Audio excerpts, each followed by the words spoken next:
can do that today because it's a Thursday. Imagine, it's our Friday, and we welcome you to the show. Thank you for being a part of Good Morning Kenya, and welcome to the program. My name is Samuel Njoroge. All right. What is happening?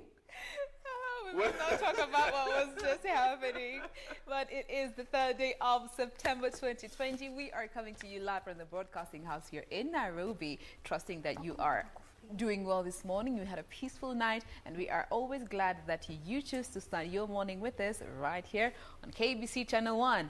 Thursday is the new Friday, as it has been rightfully put, and today we are also going to be focusing on the entertainment scene.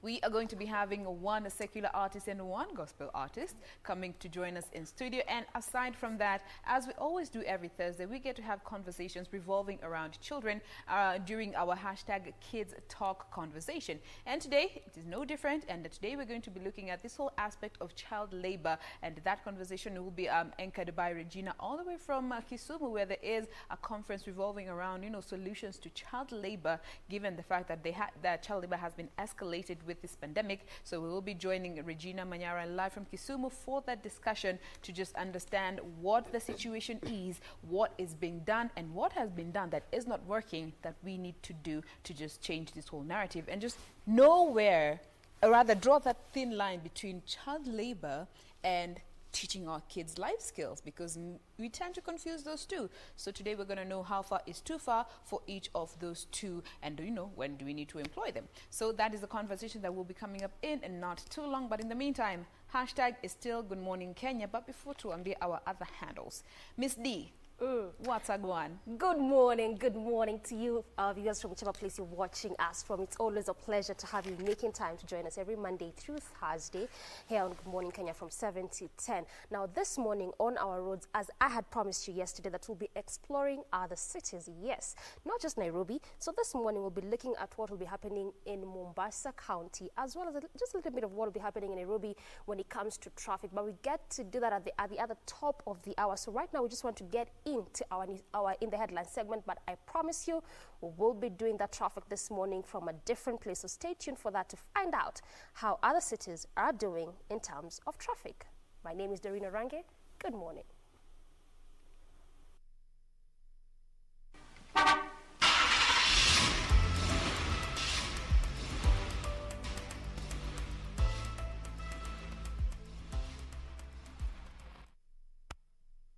Right, you just saw that montage of traffic, so that means we'll be having that link-up segment in the other top of the hour. So let's just jump right into our In the Headlines segment as of now.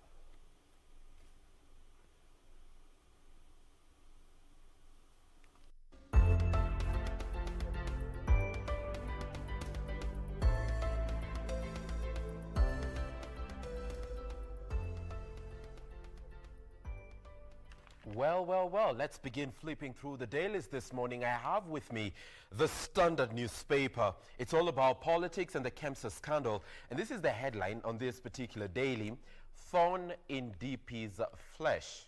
Let me get that right. There you have it. The thorn in DP's flesh.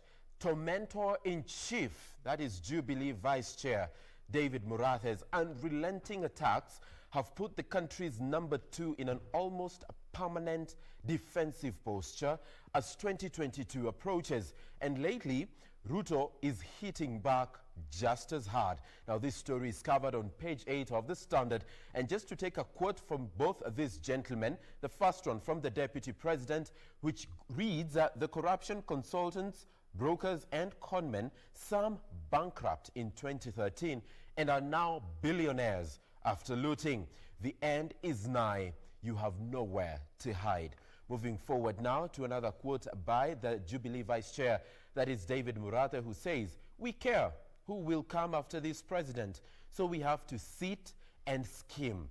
Now we do not know who will be president, but we are working very hard on who will not be."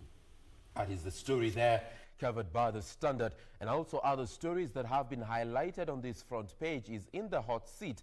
CS throws KEMSA under the bus. Didn't we all expect this to happen?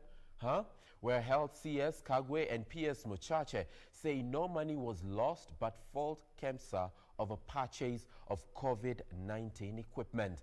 We have their Health Cabinet Secretary Muktahi Kagwe during a joint Senate and National Assembly Health Committee sitting yesterday.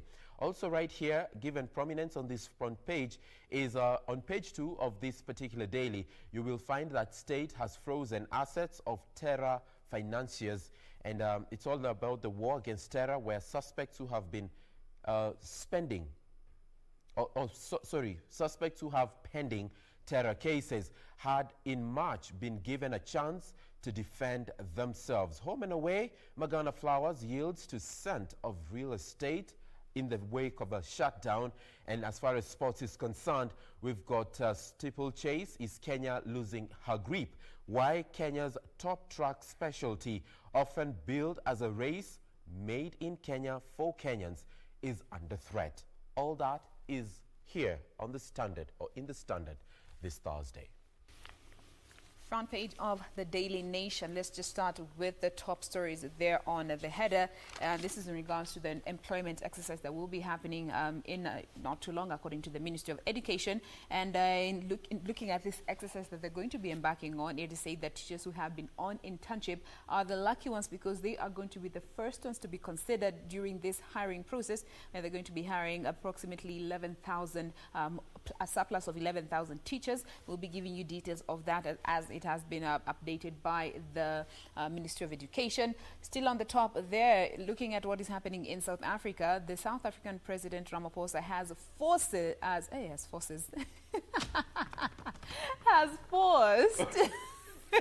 Take time. My mind is like, all right. Ramaphosa, South African president, has forced tainted party members to stand down with no compromise to that. We will be giving you details as to why he did that and how it is helping the nation. Looking at the main header there on the front page of the Daily Nation is in regards to the stalemate that is still in when it comes to the division of revenue, as now county salaries are in a state of mess, because now the MPs have proceeded on recess, and this has now led to the Treasury not being able to release this cash, and counties are suffering, among many other systems and departments that were dependent on these monies. Now, still looking on the front page of the Daily Nation, at the picture that they're in, we have a CS for Health, where it is said that he's saying, "It wasn't me." He tells MPs, and briefly he's quoted saying, at no time did I propose to anyone not to follow procurement rules. If you go wrong, it's not because the CS told you, it is because you are a poor manager. And this is now coming after the suspending of KEMSA CEO Jonah Manjari, and it is being said that his woes are just continue to pile, because now it is turning out to be a counter accusation situation between the Ministry of Health and KEMSA officials in regards to the misappropriation of this COVID funds. We continue on the front page of the Daily Nation, still in regards to what is happening in the KEMSA scandal, in regards to the COVID funds, how a farm spoiled the COVID party at KEMSA. Details of that coming up in and not too long. But one key story here that is on the right of the front page of the Daily Nation is the big fight for Jubilee's souls, and here it is being called the battle for the control of the ruling party, which has escalated frictions between allies of President Uhuru Kenyatta and Deputy President, where they are daring the other to leave the party. We'll be giving you details of this and so much more as we get into the different copies of the dailies this morning. While it looks like the KEMSA scandal is dominating all the papers this morning, there's also a similar story on the Star, on the front page of the Star actually, just saying that KEMSA scandal, Jubilee haven of overnight billionaires. That story has been written in detail from page 4 through 5 of the Star. We'll be unpacking more of that when we get unpacking more of what is inside the paper this morning. Still on the front page, Ruto plots to fight Raila over Obado, just saying that the push to impeach the embattled governor promises to snowball into full-blown political battle. Again, that story has been well written again in detail inside the paper. On the sidebar, Still on the front page of the Star, the issue to do with unemployment, jobs, just like yesterday, still again dominating the papers this morning. But this one just says the jobs crisis threatens Uhuru's BBI plans, where it continues to say that the massive unemployment and job losses are now the major challenges to the president's referendum quest, where the president vouches for constitutional changes, some requiring a referendum to be adopted. But how is this crisis really threatening the BBI plan? We'll be getting the details of that in just a bit. Then there's rather a sad story still on the sidebar of the front page saying that my son was stolen. Cops and witches didn't help. It's a story of a mom who says that his son was stolen and the police did not even come to her aid. That is what we have on the front page of the Star this morning. Now let's move on to, yes, I just got, those notes we used to pass each other when we were in primary school. Yeah, okay, no problem. We'll get onto that in just a short while. But page 7 of the Standard this morning has a story on the dispute that has loomed between the county government of Nairobi and the Nairobi Metropolitan Services. And the team in City Hall and NMS dispute seeks more time. Now, Solicitor General-led committee says a deal is yet to be reached over functions transferred to national government and asks for 30 more days. And the team has so far met 3 times. The court gave parties until September 18th to reach a consensus on several issues they differed on, including the governor's official residence, secondment of county staff, pending bills and contracts, and the NMS, led by its Director General, Mohammed Badi, but whether or not it should be financed. Now, you will read that particular story, you will find that this particular dispute that has been at the center stage when it comes to service delivery for the residents of Nairobi County has been covered right there. And the team that is being led by the Solicitor General of the Republic of Kenya now says it requires at least 1 more month to bring a bridge and reconcile, or build a bridge and reconcile these two parties. That story on page 7 of the Standard this Thursday. Now let's look at one of the main stories on the front page of the Daily Nation in regards to what is happening in the Ministry of Health between the CS, Mr. Kagwe, and officials of KEMSA who are involved in this COVID misappropriation of the COVID funds. And here, as has been written on the front page of the Daily Nation, Kagwe and Mochache distanced themselves from the PPE scandals as the woes continued to pile on the CEO, the suspended CEO, John Manjari. And this was yesterday after it now evolved to accusation and counter-accusation situation between the ministry and the officials at KEMSA. And according to what the CS said, he was very clear in saying he was, yes, giving instructions to KEMSA CEO on a number of issues that were related to COVID-19 supplies. And he said that this was not a ticket to commit a crime or act in any illegal way. Now, in his own words, he said, at no time did I propose to anyone not to follow procurement rules. If you go wrong, that it is not because the CS told you so, it is because you are a poor manager. That is what Kagwe said. And he further went on to say that I have engaged KEMSA repeatedly, and it is my job to do so. We consult continuously. However, it is not my job to tell someone to commit an irregularity. And he was saying this during when he was explaining his end of things at the committee that was set up to look into this COVID funds, even as the days continue to go by and the deadline to give a way forward, as was told by His Excellency, continues to draw near. And this is a committee that is led by Sabina Chege to just try and come to the bottom, to get to the bottom of the situation, to understand how these funds were used and who is responsible for misappropriating these monies. Well, that story still finds its way on the Star this morning, the KEMSA scandal, or, the KEMSA funds. But let's just see how the Star has covered this story. The main caption, just reading, Kagwe denies claims that he swayed KEMSA tenders, and it continues to say that the health CS, that is Mutahi Kagwe, yesterday, he actually dismissed those claims by by suspended boss, that is Jonah Manjari, that he directed the agency towards firms to give multi-billion COVID-19 tenders. Kagwe now told the MPs that he did not play any role to influence who gets tenders and that he has no interest at all in any of the other 60 companies trading with Kenya Medical Supplies Agency, or if you may, KEMSA. So he says that he does not even have interest. So first of all, he actually says that he did not influence, anything, and he at all does not even have any interest in the other 60 companies that have now that are now trading with KEMSA. So that is what he said, and this is actually, he said it yesterday while speaking to the MPs there. But still keeping up with COVID-19. To rather a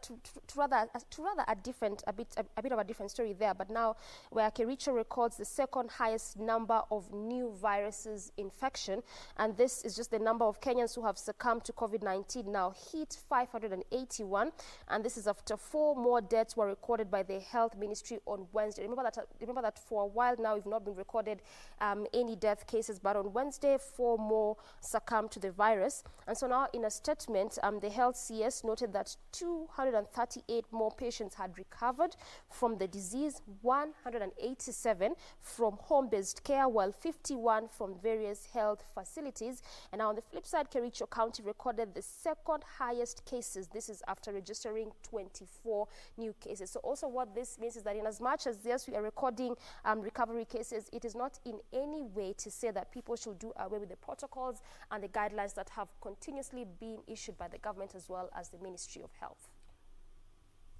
Talking about COVID-19, page 12 of the Standard this morning talks about why hospitals test the dead for COVID-19. And all bodies are subjected to coronavirus test before being booked at the farewell home because the dead actively transmit the virus. That's the reason why. And you read this particular article, you will realize that active testing has been done on all bodies since March, when we first recorded the first case of COVID-19. And the reason is all too simple.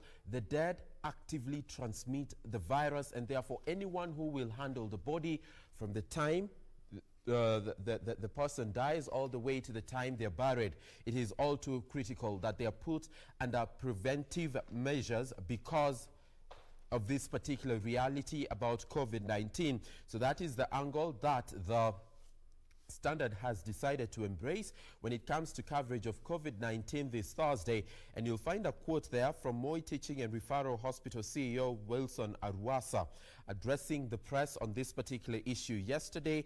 And just to take a quote from Facebook, and this is from someone known as Kiplangat Kirui, and he said, "Today I have no doubt that there is nothing called corona. Our friend, our colleague, that is Peter Kamau, was knocked down by Matatu vehicle trying to evade police officers during curfew time, but today we are told he died because of COVID-19. Now that particular post that appeared on Facebook is what triggered experts to actually explain the situation, that yes, you could die from other causes, but they need to make sure that it was not COVID-19, not only for purposes of contact tracing for the people you could have interacted with while you were still alive, but also for the fact that, one, the dead actively transmit this particular virus, and therefore handling of the body becomes critical after that. All right? That's page 12 of the Standard for you this Thursday. Jane. Now let's move on from matters concerning health in the country and go to some bit of politics. And here is in regards to the battle for Jubilee's souls. As it has been written here, battle for Jubilee's soul intensifies. And it talks of how Ruto allies now tell Murathe and other ruling party officials to defect to ODM since they are campaigning for Raila Odinga, who is the ODM leader. And the Jubilee vice chair in response said, told Dr. Ruto to leave, vowing to derail his presidential ambitions at all costs because he is, according to Dr. Murathe, in a direct is sort of competing with the president, who has so much to do given that his time is not over. But according to the DP, he says that Mr. Murathe and his group, who are now selling ODM's leader Raila Odinga's presidential bid, should decamp and go to Orange House at the party headquarters, because they can do better there, since they are campaigning for Raila Odinga. And according to DP, he went on to say that, or rather DP's allies went on to say that Jubilee is a paper, and we will come up with other papers at the right time. Even if Ruto will contest on a party known as Sufuria, that is where we will head. Now, Dr. Ruto has also given indications of ditching the party if the wrangles are not addressed. And according to Jubilee Secretary General Caleb Kositani, who's also another Ruto ally, he said he actually called Jubilee a very dysfunctional party, and he added that Jubilee has not had any formal consultative forums since 2017, and now Jubilee officials, including Murathe, are campaigning for a person who is not a member of the party. So let them know that Dr. Ruto has enough supporters, and we should not try to undo one another in asking the president to support the DP. Those were the words of Mr. Kositani in his sentiments about this battle that is going on in Jubilee. Well, Sufuria party. Don't be surprised, by the way, if a party is registered Under that name. Sufuria party. Okay. Go on, Doreen. Okay, so just keeping up with matters politics and you know, the DP and his sentiments, just as Jane has mentioned, his sentiment as Jane has mentioned there from the Daily Nation. The main read when it comes to the stars, still in regards to that, is Jubilee scandals have created overnight billionaires. That is what the second in command is saying. And it just says the Deputy President William Ruto has for the first time declared that graft has been rife in the ruling party Jubilee government since 2013, producing overnight billionaires. That is his statement according to the Star. Now the DP said the COVID-19 saga at KEMSA Authority is just one of the many corruption scandals that have served a few individuals with a big spoon. The country's second in command turned the tables on his critics and said he regretted that all along. While plunder was underway for 7 years, he had been set up as a scapegoat. So that is what he is saying, that since 2013, graft cases have been rife in the ruling party, producing overnight billionaires. And just the Star highlights some of the scandals that have rocked the Jubilee party since 2013. I'll just mention a few, but you can get a copy to see which other scandals they have highlighted there. But among them include the National Youth Service in 2015. That is what we have there. There's the botched laptop project. There's the Mombasa-Nairobi SGR also highlighted, the National Cereals and Produce Board, the Afia House scandal. It's just some of the scandals that they have highlighted there. You see, just in regards to what the DP has mentioned there. But on the flip side, though, there is bite from the ODM chairman, that is John Mbadi, just saying, if Ruto wants us to take him seriously, then let him tell us the billionaires Jubilee has created since 2013. Ruto has been an impediment in the fight against corruption since 2013. So that's just what he's saying, that if at all he's alluding to corruption issues since 2013, then he should actually mention the names of these persons who have become overnight billionaires as a result of these corruption deals or scandals that have been happening in Jubilee Party since 2013. Talking about billionaires, you remember during the 2017 general election, when it comes to the Mombasa gubernatorial seat, we had the current governor, that is Hassan Joho, and the main contender, or the main rival, political rival, that is Suleiman Shahbal.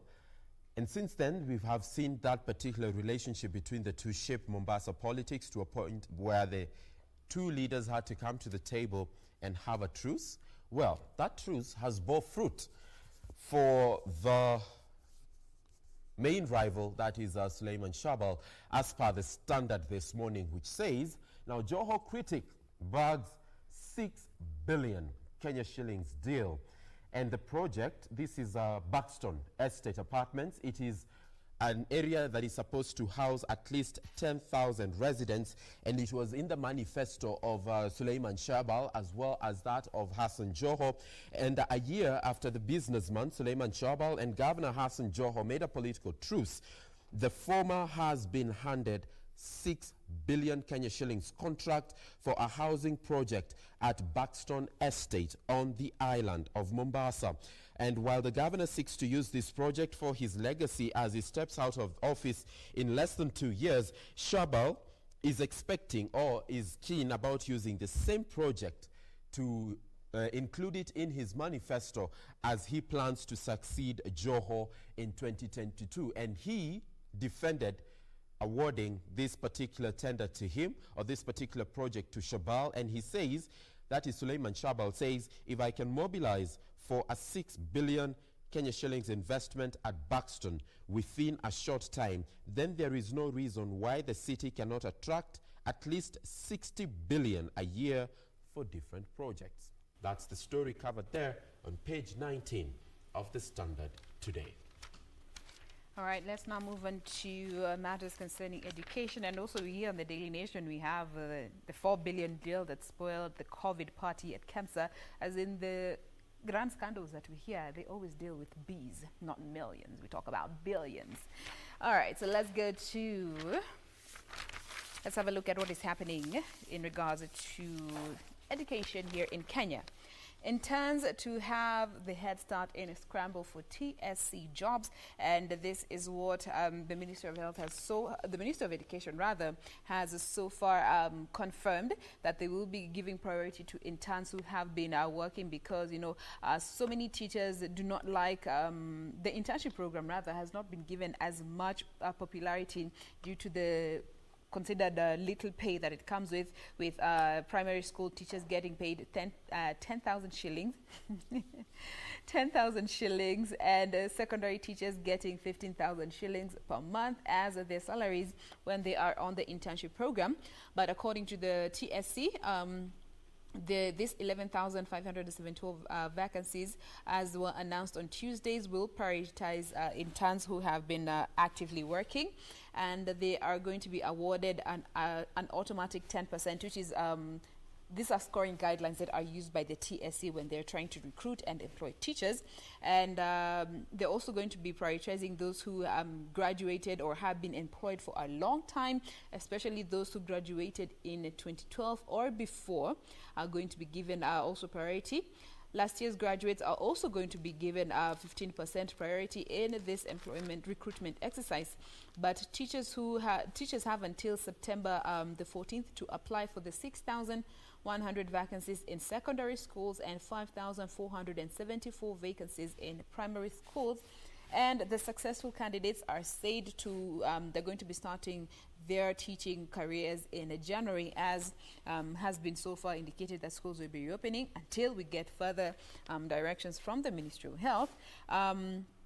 But the whole application process will be taking place online via the TSC website, as contrary to what has been previously, because previously teachers had to go through the specific schools when they are trying to apply for some of these positions. But now all this will be happening on the TSC website, and there are a number of requirements that have been indicated here on the Daily Nation, including the fact that they should have a Kenya certificate of secondary education, mean grade of C+, and C+ in each and every subject. Diploma teachers should have a minimum of C+, and those who especially graduated in 2008 or before should have a mean of C and a C in 2 teaching subjects that are eligible, especially for which the particular subjects that they may be wanting to take. So the selection and interviews will take place between September the 16th and the 22nd, while complaints will be handled between the 23rd and the 25th of this month. So if you are a teacher, you are watching us this morning, remember the application starts on the 14th of this. You have until the 14th rather. You have until the 14th of this month to apply for these positions. Remember, there are about 6,000 in primary and 5,000 positions for secondary, 6,000 for secondary school teaching positions, and 5,000 plus positions in primary schools. You have until the 14th to apply for these positions.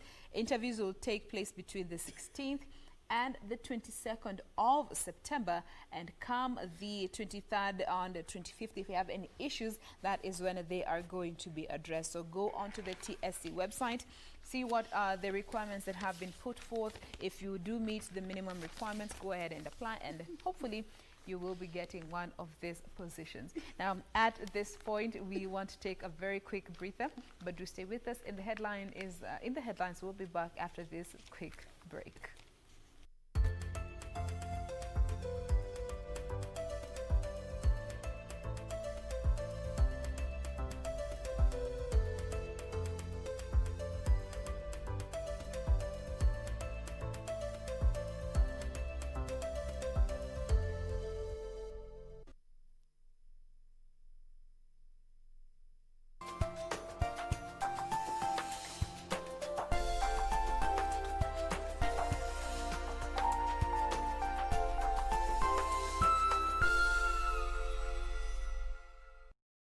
Next on Nitakuona vipi ewe mtumwa wangu. Tauba.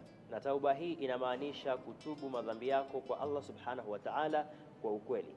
Ya pili ikiwa ni almuhasaba, yani kujihesabu nafsi yako, matendo yako yamekufikishia wapi na thawabu zako pia zimekufikisha wapi. Ya tatu ikiwa ni almuraqaba, kufahamu kuwa Allah subhanahu wa ta'ala anakuona hata kama humuoni. Na ya mwisho ni almujahada, kujitahidi katika kutenda mema. That's the power of remembering Allah. It's the best way to purify your heart. Know you. on the next episode of Kama ulijua huwezi kunilisha mimi, mbona ulinitoa kwetu? Kwa nini ulinioa na kuuliza? Fani ya mwanamke huku kwetu, ni akae ndani, Mwanaume naye atoke zake akachume. Umeelewa? Mwanaume tena kama wewe vile, lakini ana pesa. Ni tajiri wewe. Sisi hatosheki. Ninyi wanaume ndio wabaya. Ninyi hata hamridhiki kabisa, hata mfanywe nini. Ukiona paka majani, hiyo nyumbani hashibi. Tujeni kazi zenu this weekend on KBC Channel 1. Lauren, is that you? It's me. The number of women killed is not 375. The real number is probably closer to 5,000. 5,000. Some girl escaped. This girl was attacked, strangled, buried, and left for dead. And she crawled out of her own grave. She wants to find the guys who did this. I will not let anything happen to you. And I will find this man.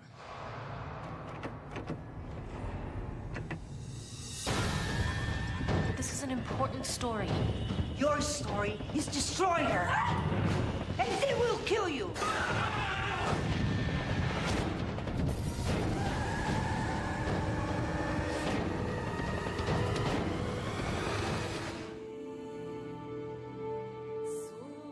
The double champions, who boasted of a star-studded squad that could not stop the debutants from going down in the history books of the FIFA World Cup finals. And that was what enabled Pat Bouba Diop to write his name into legend, into history for Senegal. It is France, the world champions, 0. It is down memory lane with the Lions of Teranga, Senegal, as they mold Les Blues of France in the 2002 edition to reach the quarter-finals. Save the date this Saturday at 5 p.m. on KBC Channel 1. Soca Finest. Matthew 25:34. Then the king will say to those on his right hand, "Come, you blessed of my Father, inherit the kingdom prepared for you from the foundation of the world. For I was hungry, and you gave me food. I was thirsty, and you gave me something to drink." Kupata Matthew 25:34, bonyeza star 811 star 961 hash.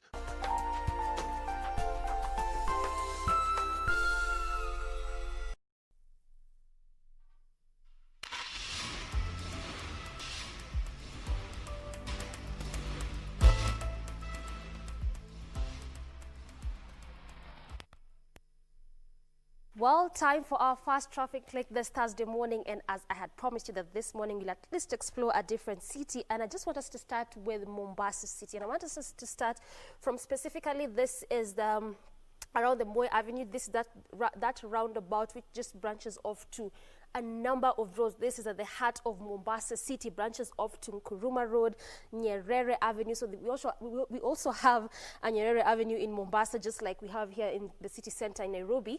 And it also goes all the way to Digo Road and Moi Avenue on the other side, just as you enjoy all the way to Fort Jesus. And just like how it normally is in Nairobi City, this roundabout is no different. So it looks like roundabouts, regardless of where you are.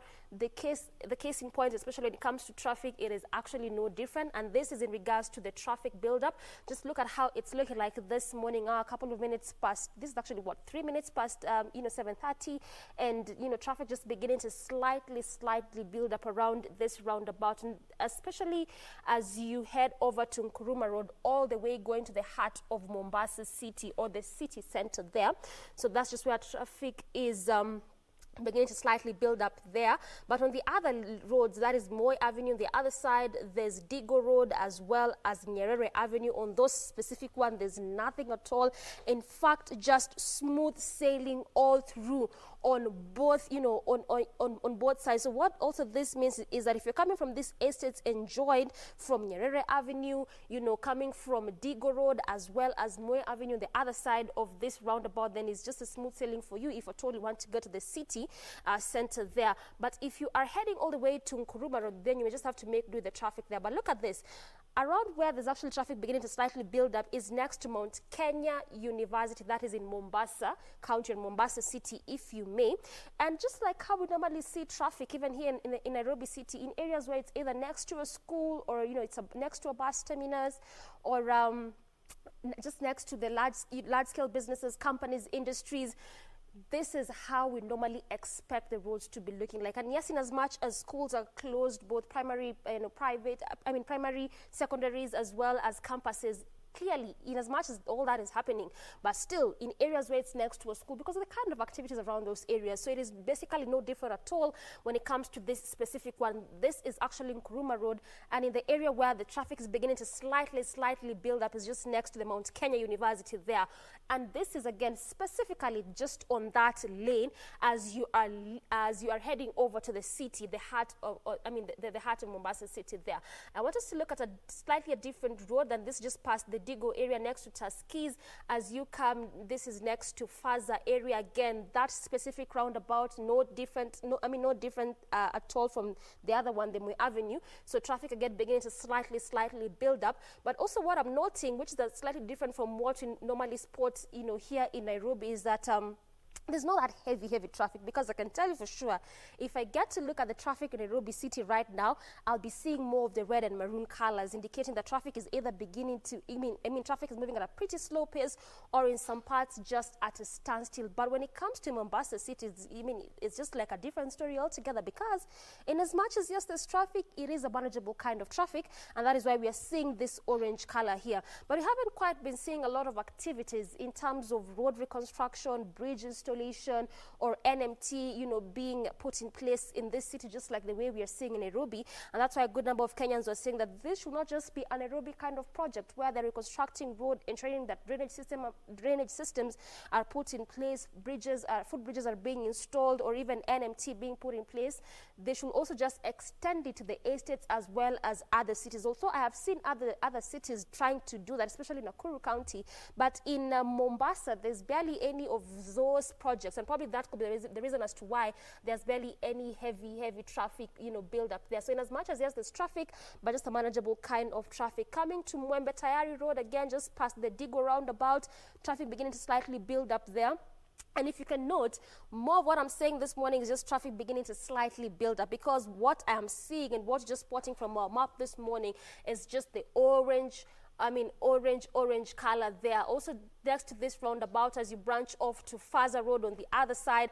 Traffic also beginning to just slightly build up. But it's quite different on this specific roundabout as you branch off to Faza Road, Mombasa Road on the other side, heading to the heart of Mombasa City, and also Kisauni Road on the other side. But we'll be looking at this roundabout in a bit to try and see if at all things would have changed, because clearly as of now it's just traffic throughout the entire roundabout. It's unlike what you were spotting around Moi Avenue roundabout and the Digo roundabout there. So this looks a bit different, but we'll be keeping tabs with this specific roundabout, as well as just trying to see how traffic is doing in Mombasa City this morning. And this is just in regards to what I told you earlier, that we'll be trying to explore different cities and see how they're doing in terms of traffic. But that's how it is looking like this morning hour in the heart of Mombasa City when it comes to matters traffic. So in the next link-up segment, we'll just be keeping tabs with what will be happening in this city again when it comes to matters traffic, and I'll be trying to explore more of what will be happening on this specific roundabout, because right now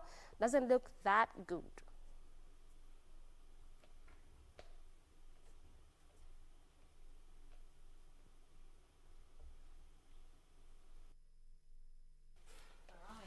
Is the traffic. It is exactly 21 minutes to 8 a.m. So let's get into the second segment of In the Headlines as we also draw it to a close, and let's move on to county news.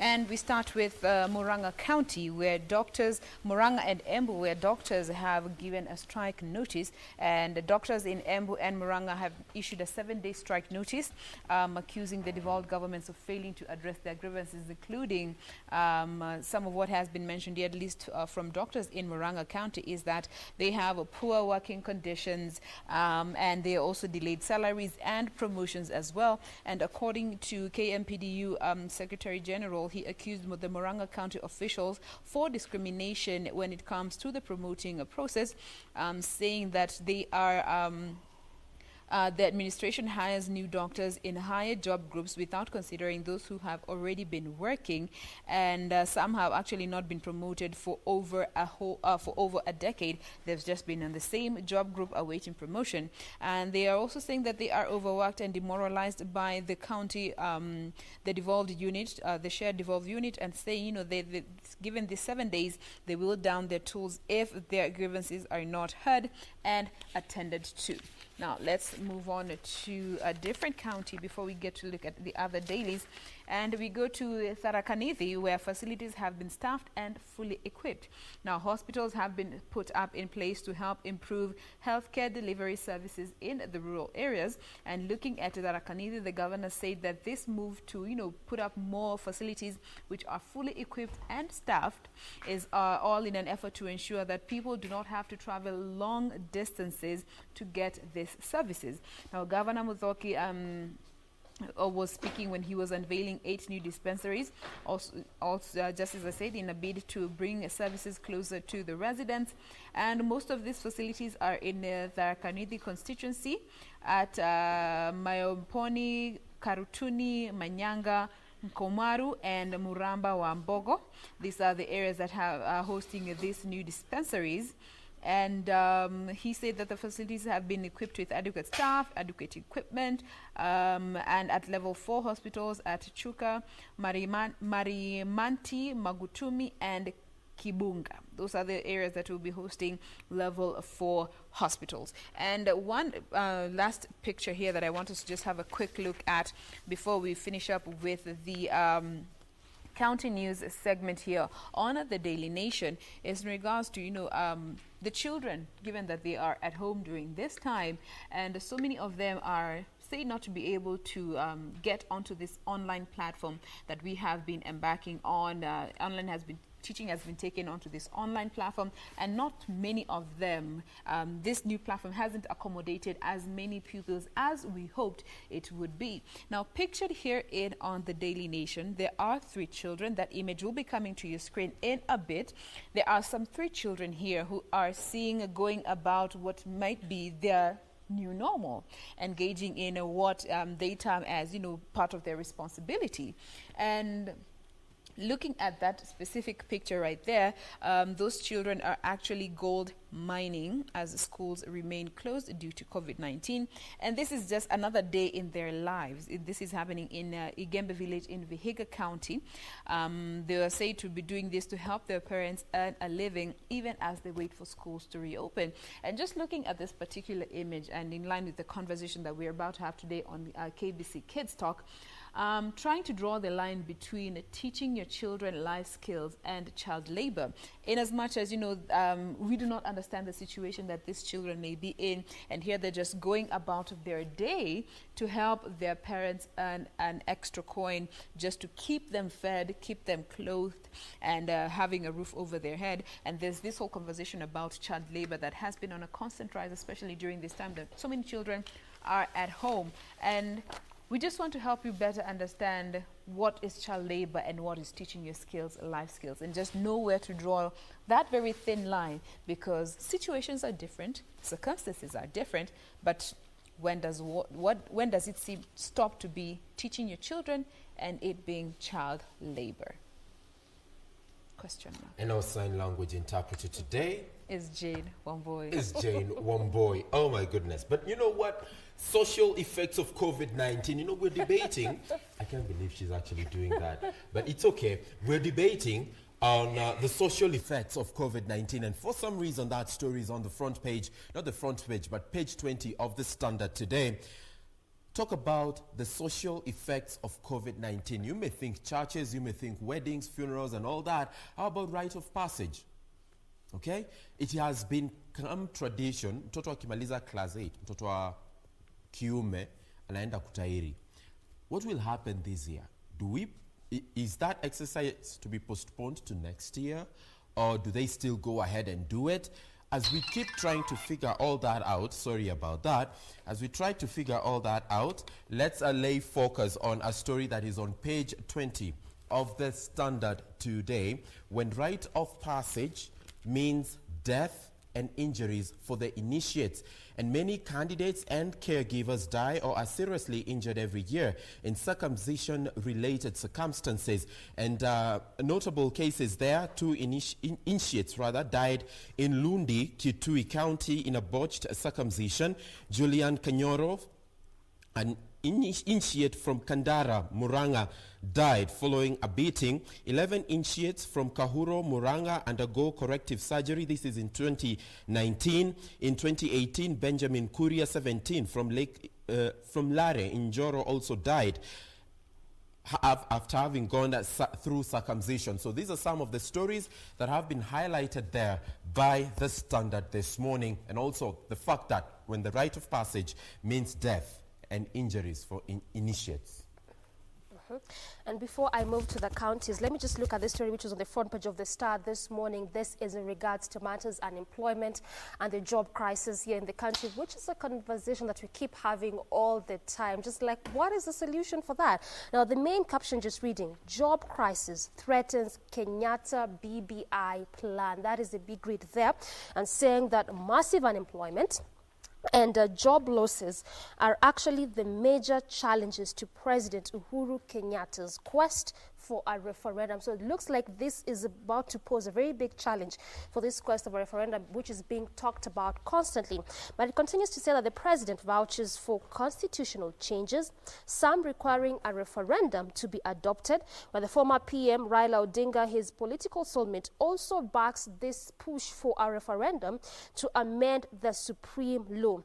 However, so there's a bit of a flip side there. So, however, the reality of thousands losing jobs due to contracting economy overburdened by the coronavirus pandemic should be more of a reality check. So what just this article is saying is that the issue of unemployment, the issue of job crisis should be more of a reality as opposed to just continuously pushing forward for this referendum.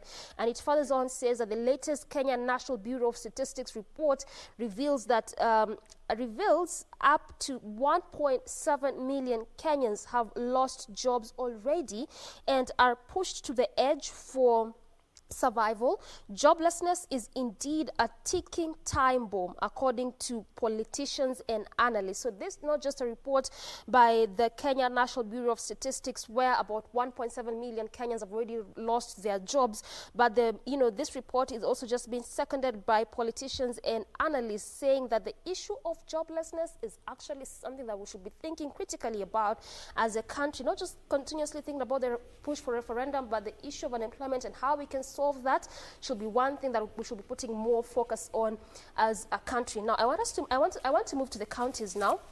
And I'll just start with a very interesting story here, where now counties are being urged to avoid courts and actually look for alternative dispute resolution. This article has well highlighted some of the alternative ways you can look into if you want to resolve a dispute, and just trying to do away with the courts, where the county government has now been asked to resolve disputes with other institutions through the Intergovernmental Relations Technical Committee. Litigations are costly and time wasting.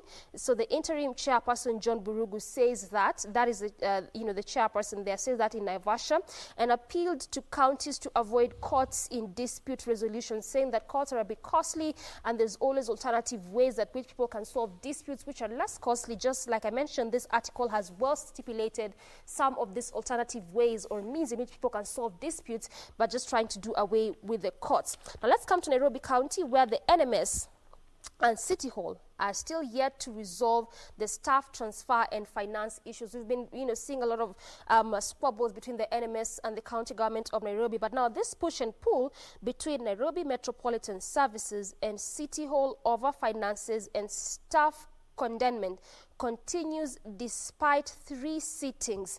It just says that the 3 meetings at the AG's office were extended by NMS and county executive representatives. But even at that, it just says that this, they are still yet to resolve some of the issues, such as the staff transfer and the finances issues here in Nairobi County. All right, let's now move on to some world news, and we start with what is happening down in South Africa, and this is in regards to dealing with corruption in his administration, that is Ramaphosa's administration. And he says he will draw the line on the sand when it comes to graft, forcing tainted members to step out. Now, if you are accused, you have to stand down on your own you have to stand down willingly, and once charged with a crime, you will have to give up your seat. Those are the words of South African President Ramaphosa as he was addressing South Africans after what was called an intensive weekend conference of the party's executive committee, which happened on Monday, in which he drew a line in the sand, quote unquote, regarding corruption. Now, just to support his statement, before we get to that part where he supports his statement, he has been previously accused of being all talk and no show, regards saying that he doesn't actually actualize on what he says, but in regard to the statement where he will draw a line when it comes to dealing with corruption. Already one ANC member, that is ANC MP Bongani Bongo, who was once a member of Mugabe's cabinet and a key player in the pro-Zuma faction, has been told to vacate his parliamentary seat, and he is said to be only one of the several ANC members who have been asked to step aside while they clear their names when it comes to graft charges that are being leveled against them. And of course, looking at this dueling parties, the ANC and pro-Zuma's faction, there is the divided line between the two of them, but also looking at fundamental principles, they have been speaking the same tune when it comes to dealing with corruption, saying that they will not support anyone who has any charges that are being leveled against them or is being suspected of being involved in one form or the other of corruption. Let's now move on to the western side of the divide and go to the United States. Still looking at world news here on the Daily Nation. This is in regards to what U.S. President Donald Trump said about the ongoing protests in the U.S., where he termed them as domestic terror. Now Trump calls these anti-racism demos as domestic terror, and he did this as he was going about his campaigning in one of the U.S. cities, and this was actually happening in Kenosha, where he was hoping to. He has been hoping for months to shift this conversation revolving around Joe Biden for a referendum, but according to what he said, the planned coronavirus pandemic, the planned referendum, which now has been stopped by the coronavirus pandemic. And in response to these demos that have been happening, he recently termed them as the anti-racism protests. He termed them as domestic terror and by violent mobs. And looking at what happened when he was going about his tour, he said that these are not acts of peaceful protest, but really domestic terror. And this was after he was touring the damaged areas of the city, describing multiple nights of angry demonstrations last week that left 2 people dead. Now, when he was going about his tours of this city, there were crowds that were lined on the opposite side of the streets, and some crowds actually barricaded the street where the president's motorcade was passing, with Trump supporters on one side and Black Lives Matter supporters on the other side, yelling at one another from a distance, and in sometimes tense face-to-face encounters, with pro-Trump supporters saying, "Thank you for saving our town." They had placards that were saying, "Thank you for saving our town. One supporter, one nation." While on the other side of the divide, the Black Lives Matter protesters had placards saying, "Not my president," BLM, Black Lives Matter. Now, this conversation comes on the background of the most recent shooting that at least hit the international media, the whole world, was the shooting of one gentleman, a 29-year-old Black American called Jacob Blake, in front of his 3 young children, where it is said he was trying to help stop a fight. He was neither one of the aggressors, but he ended up being shot 7 times on the back at close range in front of his children. And this has continued to further fuel this conversation around Black Lives Matter. Well, and still keeping up with the protest, this is in actually Zimbabwe, where a protest organizer freed on bail.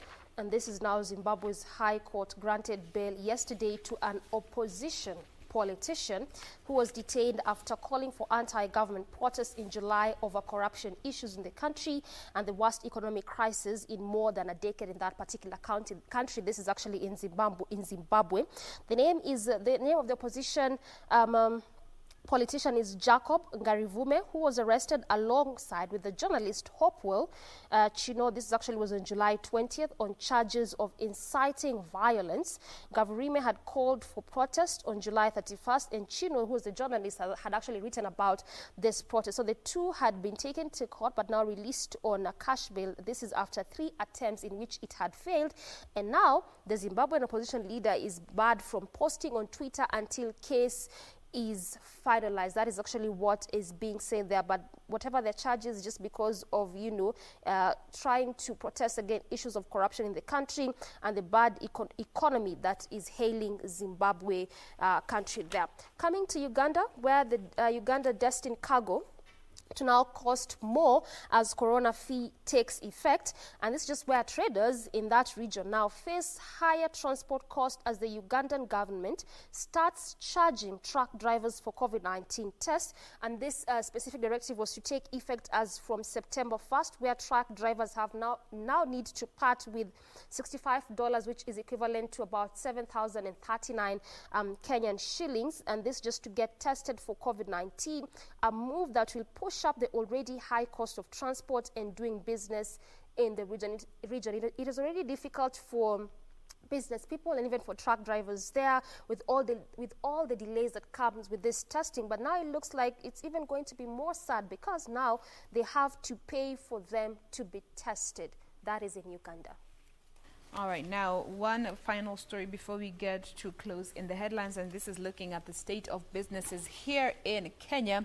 And bar closure is going to cost the country 9 billion Kenya shillings in 3 months. Now, alcohol makers say that sorghum farmers, pub owners, and the state will be the biggest losers.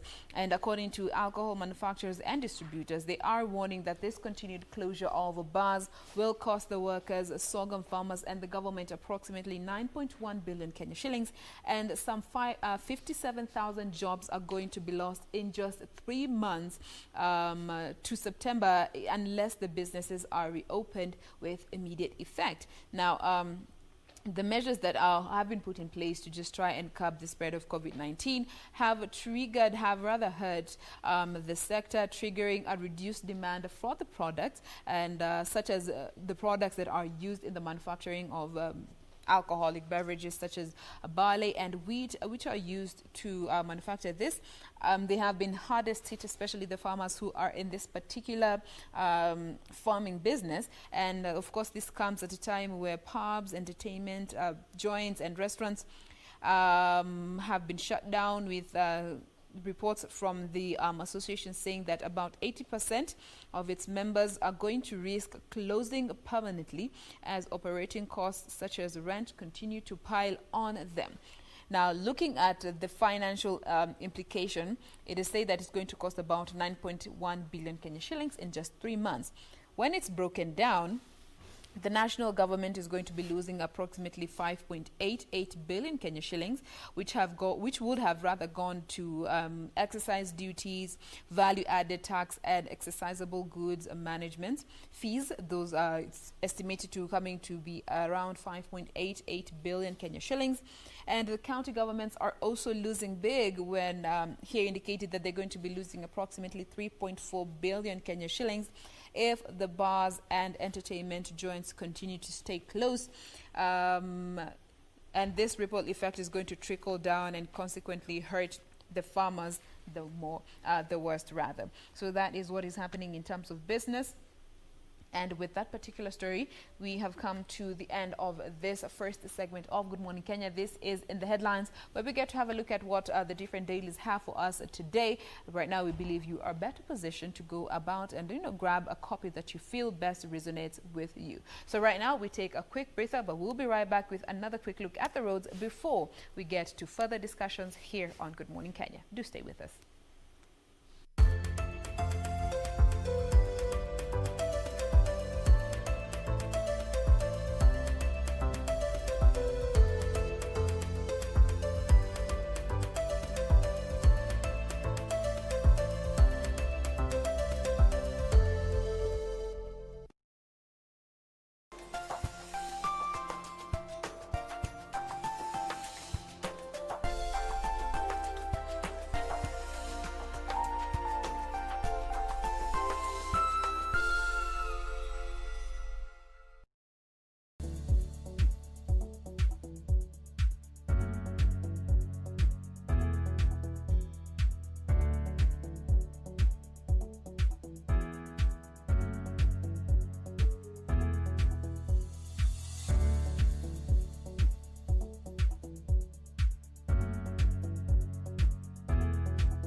Say all kind of things about you. With them on, just shake up. Need to mush you and done to mush you. When your booty got show me now. Baby, one time. Bossy baby, give me 2 times. Full 180. Crazy. Trago ya la botella. Let's go. Ha. I needed some with some Bobby. Mamacita, where you at? I've been trying to reach you. Choro, choro, choro, choro, choro, choro. Get the pago, get the party more, get the pago. Katoto shepu awe, ayawe, ayawe. Tekenya katoto, kamini tekenya, tekenya. This weekend on KBC Channel 1. Wiki hii kwenye Mkulima.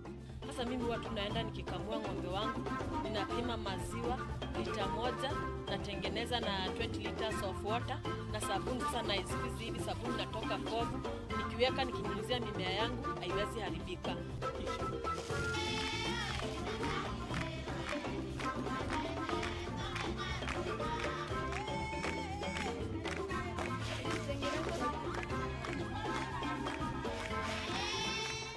Jiunge nasi Jumapili saa 9:30 hapa KBC Channel 1 kwa uondo kamili.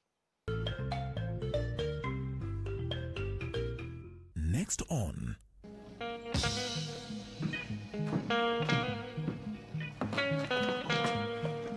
nini inaendelea hapa? Umesahau leo hatuna sapa Kamau. Mungu naye ni nani? Atacheza kieli. Nani? Jaz's mom. Na Mama Paul ni nani? So there are those allowed in your house? Who let you in, Mom? Jazz. Wacha niondoke sasa. I didn't call you here, and you can leave with your business partner. I can deal with my daughter, thank you very much. Can you ask her to leave so that we can have a private conversation? Jesus. You be very careful what you wish for. Jazz, listen. Get out.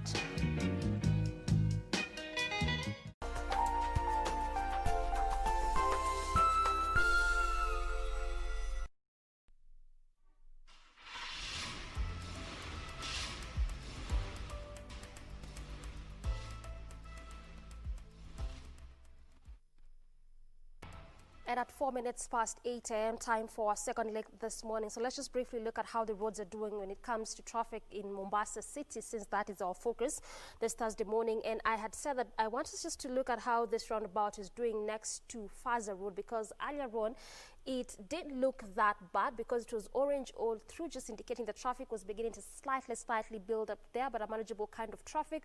But now things have changed. So it just looks like how it normally is here in Nairobi, where traffic changes every single minute. The same is even when it comes to Mombasa City, because clearly right now the colors are beginning to change, which actually each color indicates something totally different. Right now when you look at this arm up this morning, there's a bit of red there, especially as you branch off to Kisauni Road on the other side. So this again is also one of those, looks like one of those busy roundabouts, because it comes all the way from Mombasa Road, going all the way to Mombasa Road on the other side. This is still in Mombasa City, going to Faza Road on the other side, which actually along Faza Road there's no traffic at all, green all through, indicating that it's just a smooth sailing throughout the entire ways. And then on the other side, that is actually Kisauni Road, where traffic begins to slightly build up on one of those lanes there. But around this roundabout, where I was saying that traffic just moving at a pretty slow pace, is actually are still around the roundabout, but specifically just on the area, or rather on the lane that is heading all the way to Kisauni Road. So again, that means if you're coming from these areas or the estates and join, then you may just have to make a bit of do the traffic there. And this is just actually on that one lane that is coming all the way to the roundabout. On the other one, really moving at a pretty fast pace, no traffic at all.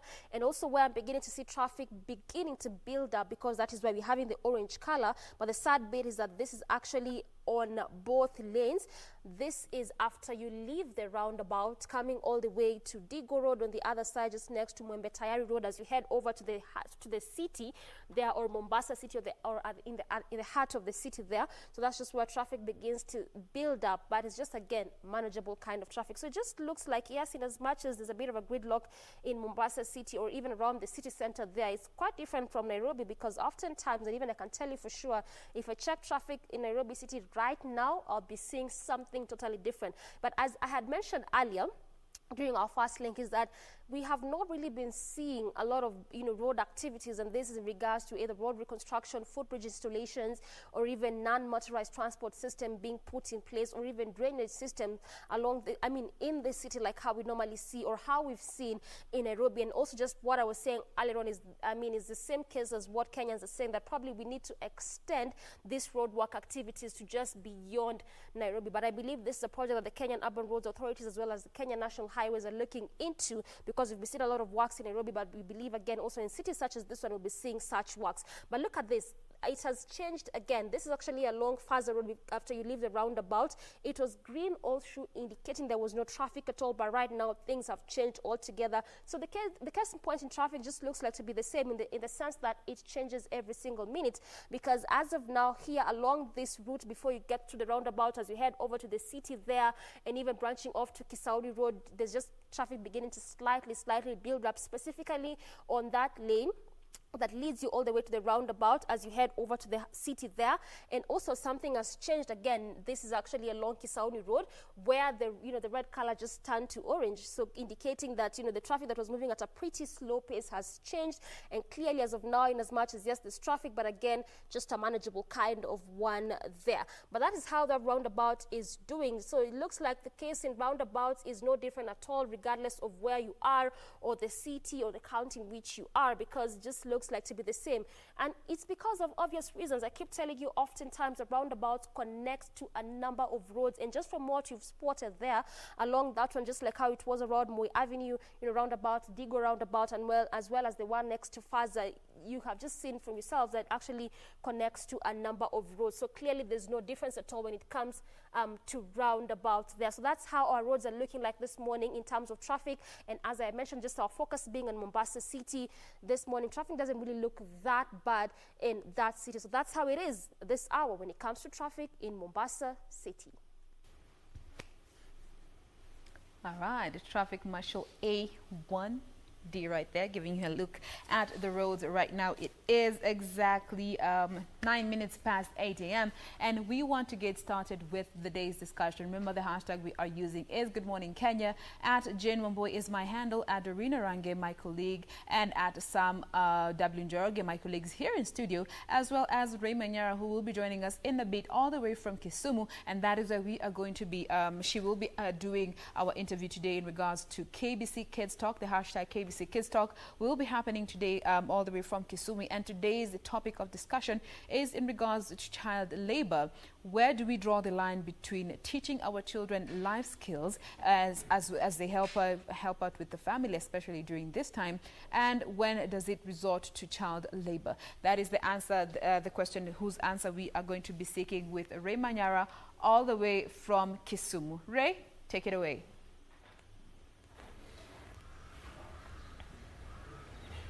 Thank you very much, Jane. Indeed, we are coming to you live from Kisumu County at Pancon Hotel, where stakeholders have convened for the Western Kenya Child Labor Conference here. It's a two-day conference where stakeholders drawn from different parts of the country and even from abroad to discuss on how to tackle child labor within the Western Kenya region.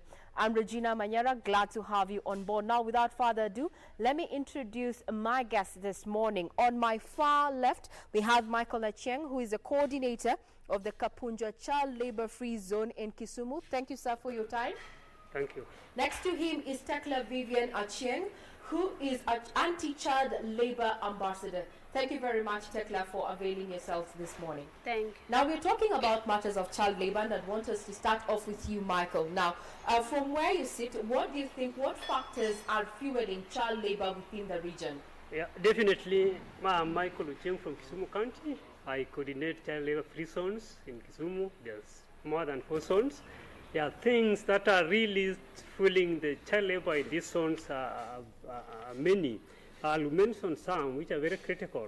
Like one, there's poverty, which is fueling child labor in Kisumu County. Poor governance is challenging child labor. There is also loose community structures that are also fueling this. Cultural norms and beliefs that vary from one community to another is also fueling child labor in this home. While there are also some other things that are fueling these things, like ignorance of community about child labor.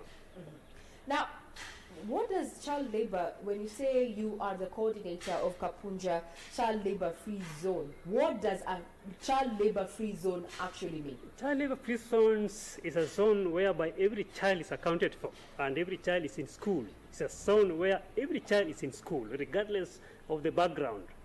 He or he must be in school and any level of school, and where every child is accounted for and the community are aware where that child is, and probably it's in school. That is what we mean by the child labor free zones. So how do you ensure that all these children within your area of jurisdiction are accounted for? In the zones that I'm coordinating, we have committees that are walking up and down, and they're spread in the villages to ensure that every village, the children are going to school. There's this sensitization and mobilization that these committees are doing in those villages to ensure that these children are going to school. And as well, these committees address issues that can make a child to drop out of school. For example, when there's cases of child-headed homes, when there's a child coming from a poor background, when their ignorance, when there's that poor governance and leadership. So this committee try to mobilize the community to ensure that these things are addressed to make the child go back to school. This is how we are approaching it. So this intervention, we are doing it in our child labor zones. Yeah. Now, Tekla, you are an anti-child labor ambassador. How about you just tell us how your ordeal and your experience has been? And now we understand you are in school after working for some time to ensure that, you know, you get to school and also support your family. Okay, as all of you have heard, my name is Tekla. I'm a student, and I'm really working hard in school. So my story is this. When I was born, my parents were together, but 2005, my parents got divorced, and through that divorcing, I was able to move from my parents' house to my aunt's house. I was left with my dad, and my dad is a very irresponsible parent, irresponsible parent. And to my aunt's house, my aunt is a very poor mother. So I went there when I have finished my class 8 school, so I joined Form 1, although I had a marks above day school, but due to poverty, I moved to a day school. And through that day school, there is this issue of meal cards in schools, and due to poverty at home, I was not able to pay that meal card fee in school. Although they say there's free education, but to me, that free education, it was just like nothing. So in school, I didn't have that lunch, and back at home, there is no food for supper because my aunt is very poor. So I did this for all of Form 1. I was just like that, no eating in school, no eating at home, but I was performing a bit good in school. Due to this, when I was supposed to move to Form 2, life became very, very difficult, so I was not able to do anything. So in Form 2 there, I was not able to join.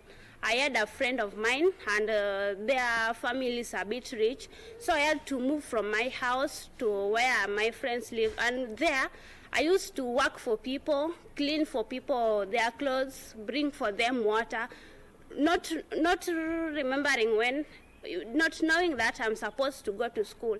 Because even if I go to school, there is no lunch for me, there is no food at home. So I just worked to have this little money. So through this, I dropped out of school in Form 2. So due to this, I was earning some little money. We spend it with my aunt. Life continues like that for almost 1 year. So the Form 2, my classmates moved to Form 3, but me, I didn't. All of that year, I was just at home. So this Kaponja Free Zone Child Labor, they have a committee, and this committee people, they work from door to door in our village to search for children which are not going to school, to take them back to school. And while they were working, I found Mike, who worked, and found me working at a certain place. That time I was washing for a mother, her clothes. A mother, her clothes. So that day, Mike talked to me. He told me that he asked me if I can go back to school and how old am I. I told Mike I was 17 years old, although I started working when I was 16 years old. And through the Kaponja Free Zone Child Labor, they sponsored me and took me back to school. So what is your experience, having gone through all those struggles? Are you happy that you're back to school and at least you have people who are supporting your education, that you have a roof over your head and you have food at your table every day? Yeah, I'm very, very, extremely, very, not even happy, extremely happy that I'm back to school. I'm studying good at school, and in school, I would like to I would like to finish my secondary school, join a university school, and pursue a good course. Yeah. What do you want to? What do you aspire to be once you're done with your education? What do you want to be? Okay, once I'm done with my education, I would like to be an accountant in one of the banks abroad. Yeah. Why an accountant? Because in school, maths is my best subject, and I have a physics teacher called Mr. Okay, in school we call him Wash Wash, but that teacher is very nice to me. He always tell me to continue doing maths, doing business, for me to have that, to pursue that course. Now, from your experience, what would be your advice to parents and guardians? You've said that your father was irresponsible and that's why you had to fend for yourselves. Yeah. What advice would you give to parents who are forcing their children to go out and work to support themselves? Okay, my advice to parents is every family should think seriously about the future of their children back at home. You know, if you just left your child there, even you won't benefit from that child of yours. Yeah, so you have to think seriously about your child.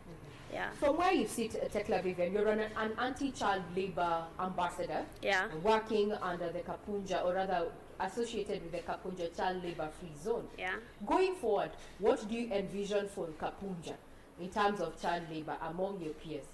My vision goes to Kapunja that all the children from Kapunja should be in school, and we will fight for the Kapunja, we will help the Kapunja Free Zone to, to me I'm ambassador, and through this Kapunja Child Labor Free Zone, we have a teens club, and this our teens club, we are teaching children about this child labor, how it is affecting children, and all of children in Kapunja should join school.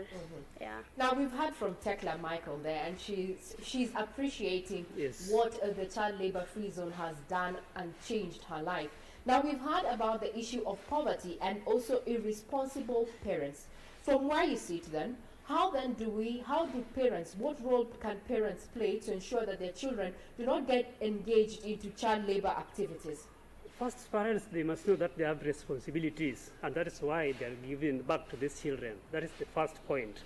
Then after realizing that they have the responsibility, they have to ensure that they use the resources available within their reach to do businesses, agribusiness. There are many issues on how they can generate income, regardless of the poverty. There are resources that we are having in these areas. So if these resources are used properly by our parents, they will be able to take children back to school and their children can learn. That is one. Second, they must again collaborate well with the government so that the government will also know what is going place in that place so that these things are taken seriously, because there are policies and legislations that are supporting that children must be in school. If you check the Bills of Rights, Article 53, if you go to Basic Educational Act, you will see that the first principle is ensuring that there's free compulsory basic education. And therefore, if parents could know this and they network with other people, they consult the leaders around, and that is why there's also this social protection. When you check the social protection issues, which is in the Children Act, it is giving society a role to play again. If your neighbor's child is not going to school, it should be also your concern. And then we use these structures, these governance structures in the villages to ensure that this thing is happening. So this is my advice to parents. They should not just listen, even if they are poor. They should walk out and look for how they can get supported. Because most parents, madam, you will realize that maybe they are not able to pay school fee, but they are just quiet at their home. They don't make noise about it. They don't work about it. So no one will know. And again, these children are also going to labor. So if we make this noise, if we come out, then every child will be going to school. Very well said. But now where we find ourselves, we find that parents are saying that with this, especially this situation that has been brought about by COVID-19, what we're terming as COVID-19 restrictions, that now they're finding it a little bit hard to just provide for their children. How then do we distinguish between child labor and child work? Yeah, definitely. You know, child labor and child work is very simple. Child is helping you at home at no pay, and at work that is not having harm in him or her, and is also supporting the child to access education. That is child work, which is very simple. But when this now work, where a child is going to work a long time and is exploiting the child and is disturbing the child physically and emotionally at a pay, that's now wrong. So parents, they should take the responsibility which I said. If there's any work and they are not disabled in any way, if they are not sick, then they are the people that should go for this job. And in any case, by the time they are going to job, let the children work at the house level, whereby they do these small things in the home. Yes. Now let's bring about the issue of culture and tradition. Yes. Within this western region, we know that rites of passage, there's a time that you'll find that a certain clan, I don't know if it's a clan, is going through a rites of passage, and you'll have even 7-year-olds, 9-year-olds considered having gone through that particular rites of passage, and they're seen as adults. These are the young boys and girls that you're finding either in the mines or in the farm or even hawking. How then do we work, or rather change some few aspects of the culture and tradition to ensure that children's rights are still maintained in as far as child labor is concerned? Therefore, the network and the committees are doing a lot of lobbying and advocacy, and doing a lot of sensitization, so that there are some stereotype cultures that have gone by the age. You should not embrace such kind of cultures like the circumcision, because you're right. When somebody is already circumcised, it's like he's graduated to adult, and he also believes that I'm now big, I can go and work. But the age in the constitution is still demanding that they're still a child.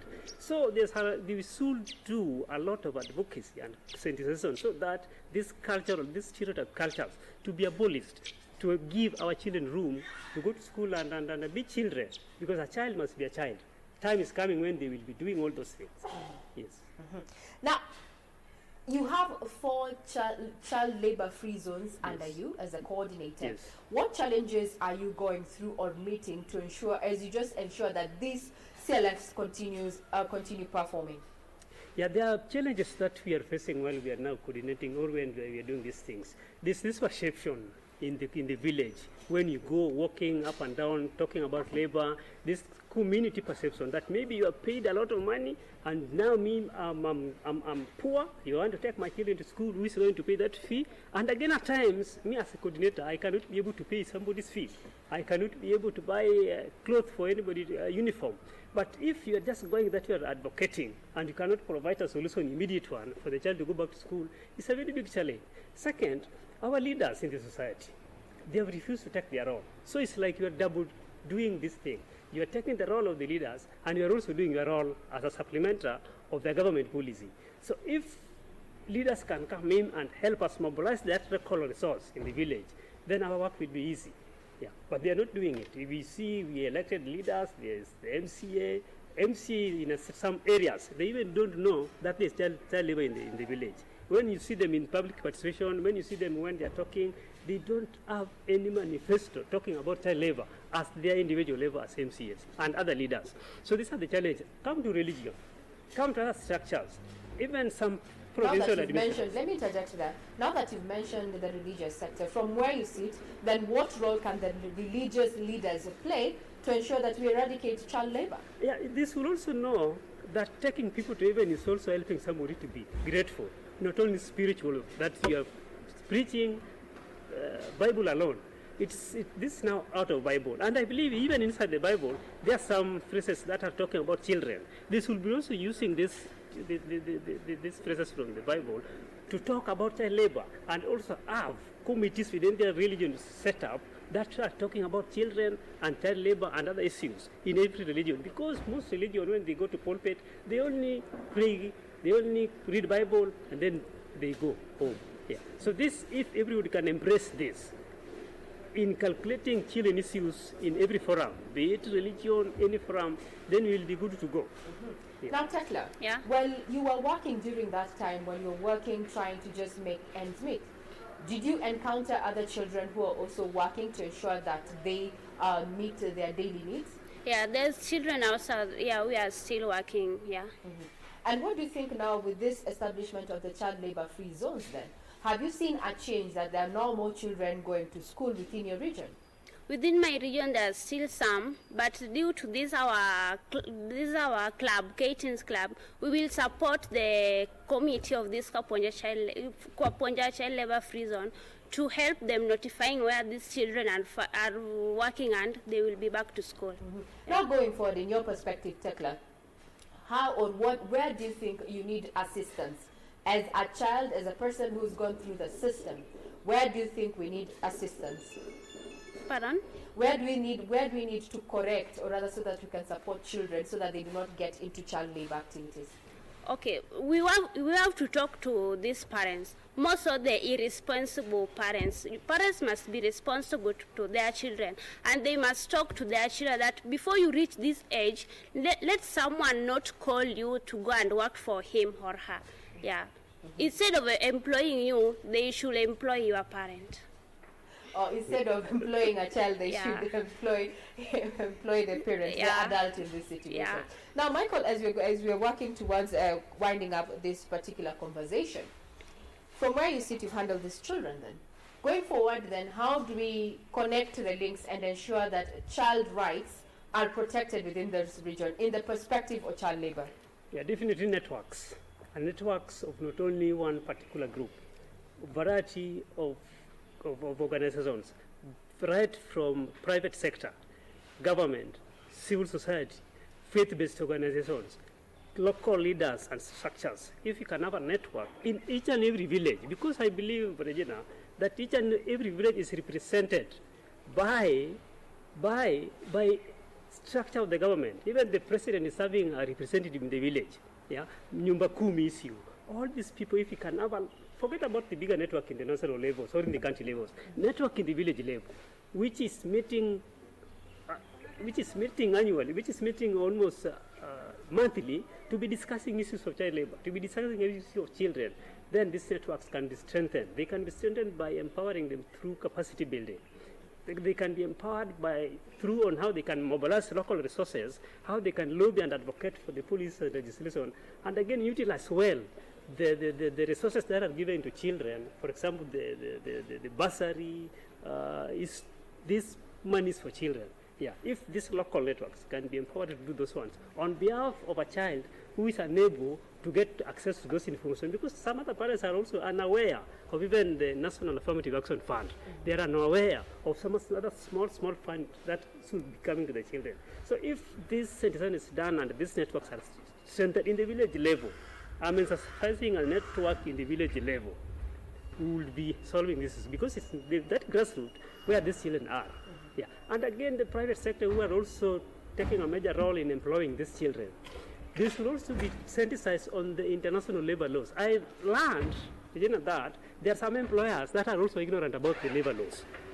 And if they can know about the labor laws, they will not be employing these people. And if they know the consequences they can as well face by the time they are employing these people, they will be not employing these people. And then when a child has gone for employment and is not employed, I will think twice.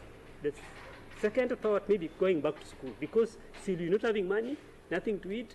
The only thing which is remaining is education. With that network again, with that composition, with us like the Free Zone and other team, then the child will be in school. Yeah. Now we are having a 2-day conference of bringing together various stakeholders, just focusing on Western region to eliminate child labor. This is the last day. Objectives that you'd want to be met during this conference? Yeah, definitely. I believe that in the next 2 to 3 years, these zones will be declared zero child labor zones. And this will be only realized if what we have said is taken into action, and again with proper monitoring. We should know where we are now. By the time we are starting the child labor free zones, there were children abundantly, and you can even see them working and working joyfully. But when we came, we reduced it. Even though they are working now, but if you're not keen, you will think that there's no child labor. So after this conference, we believe in the next 2 to 3 years, because we know where we are now. When you come back again, these zones will be zero child labor zones. Yeah, because there's a lot of sensation going on, there's a lot of energy coming in, people that are willing to support, and even individuals. No, in the villages there are also rich people. Yeah, we want to smoke them out so that they start helping us addressing these people, because they are the people who are also employing these people. I had an experience with a rich person whose home was perimeterly built, and in the home a girl was seriously suffering. No one could see. Yes. And Vaye is getting out with this vehicle coming in the evening daily, but in the home a serious girl is suffering. Okay. So these people, we should also get them out to start realizing this, then they support us. Because again, you know, Regina, a society which cannot invest in children, that is a dead society. Indeed. Thank you very much. This has been our guest this morning, Tekla Vivian, who is an anti-child labor ambassador within Kisumu, saying that you and I should stop employing underage children and instead go for the adults to eradicate child labor. Michael Echeng, who is the coordinator of Kapunja Child Labor Free Zone in Kisumu, challenging you and I to focus on this issue of child labor and view it as a communal, communal endeavor and initiative that we all need to get on board on. I'm Regina Manyara, live from Kisumu County, Pinecone Hotel, where we are having this conference, bringing together Western Kenya region stakeholders in as far as child labor conference is concerned. It culminates today, and the objective is to have zero child labor within the region. Back to you, Broadcasting House.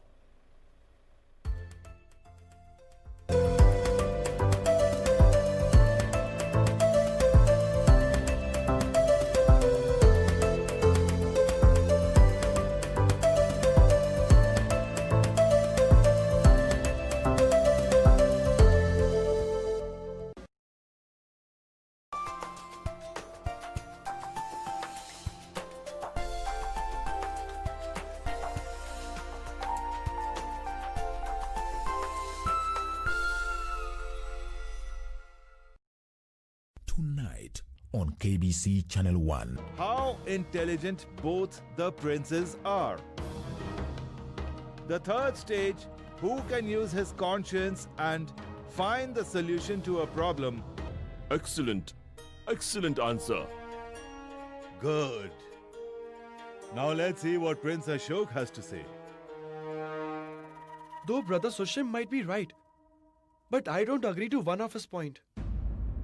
Prince Ashok, what is the point of discord? Tonight on KBC Channel 1. Wanawake kuimba na kucheza katika eneo hili sio jambo la kushangaza. Lakini wakiwa na ala za kazi mikononi mwao, hadithi ndiyo hiyo.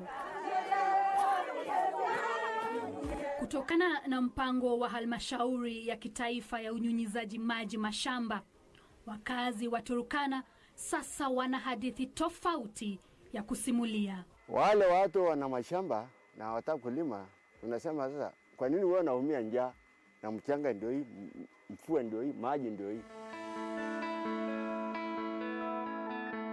This weekend on KBC Channel 1. Oren, is that you? It's me. The number of women killed is not 375. The real number is probably closer to 5,000. 5,000. Some girl escaped. This girl was attacked, strangled, buried, and left for dead. And she crawled out of her own grave. She wants to find the guys who did this. I will not let anything happen to you. And I will find this man.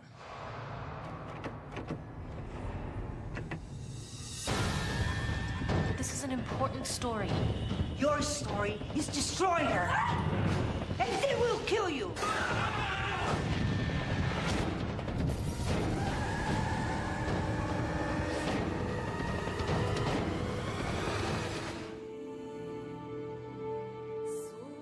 This weekend on KBC Channel 1. Why are you walking like that? Like what?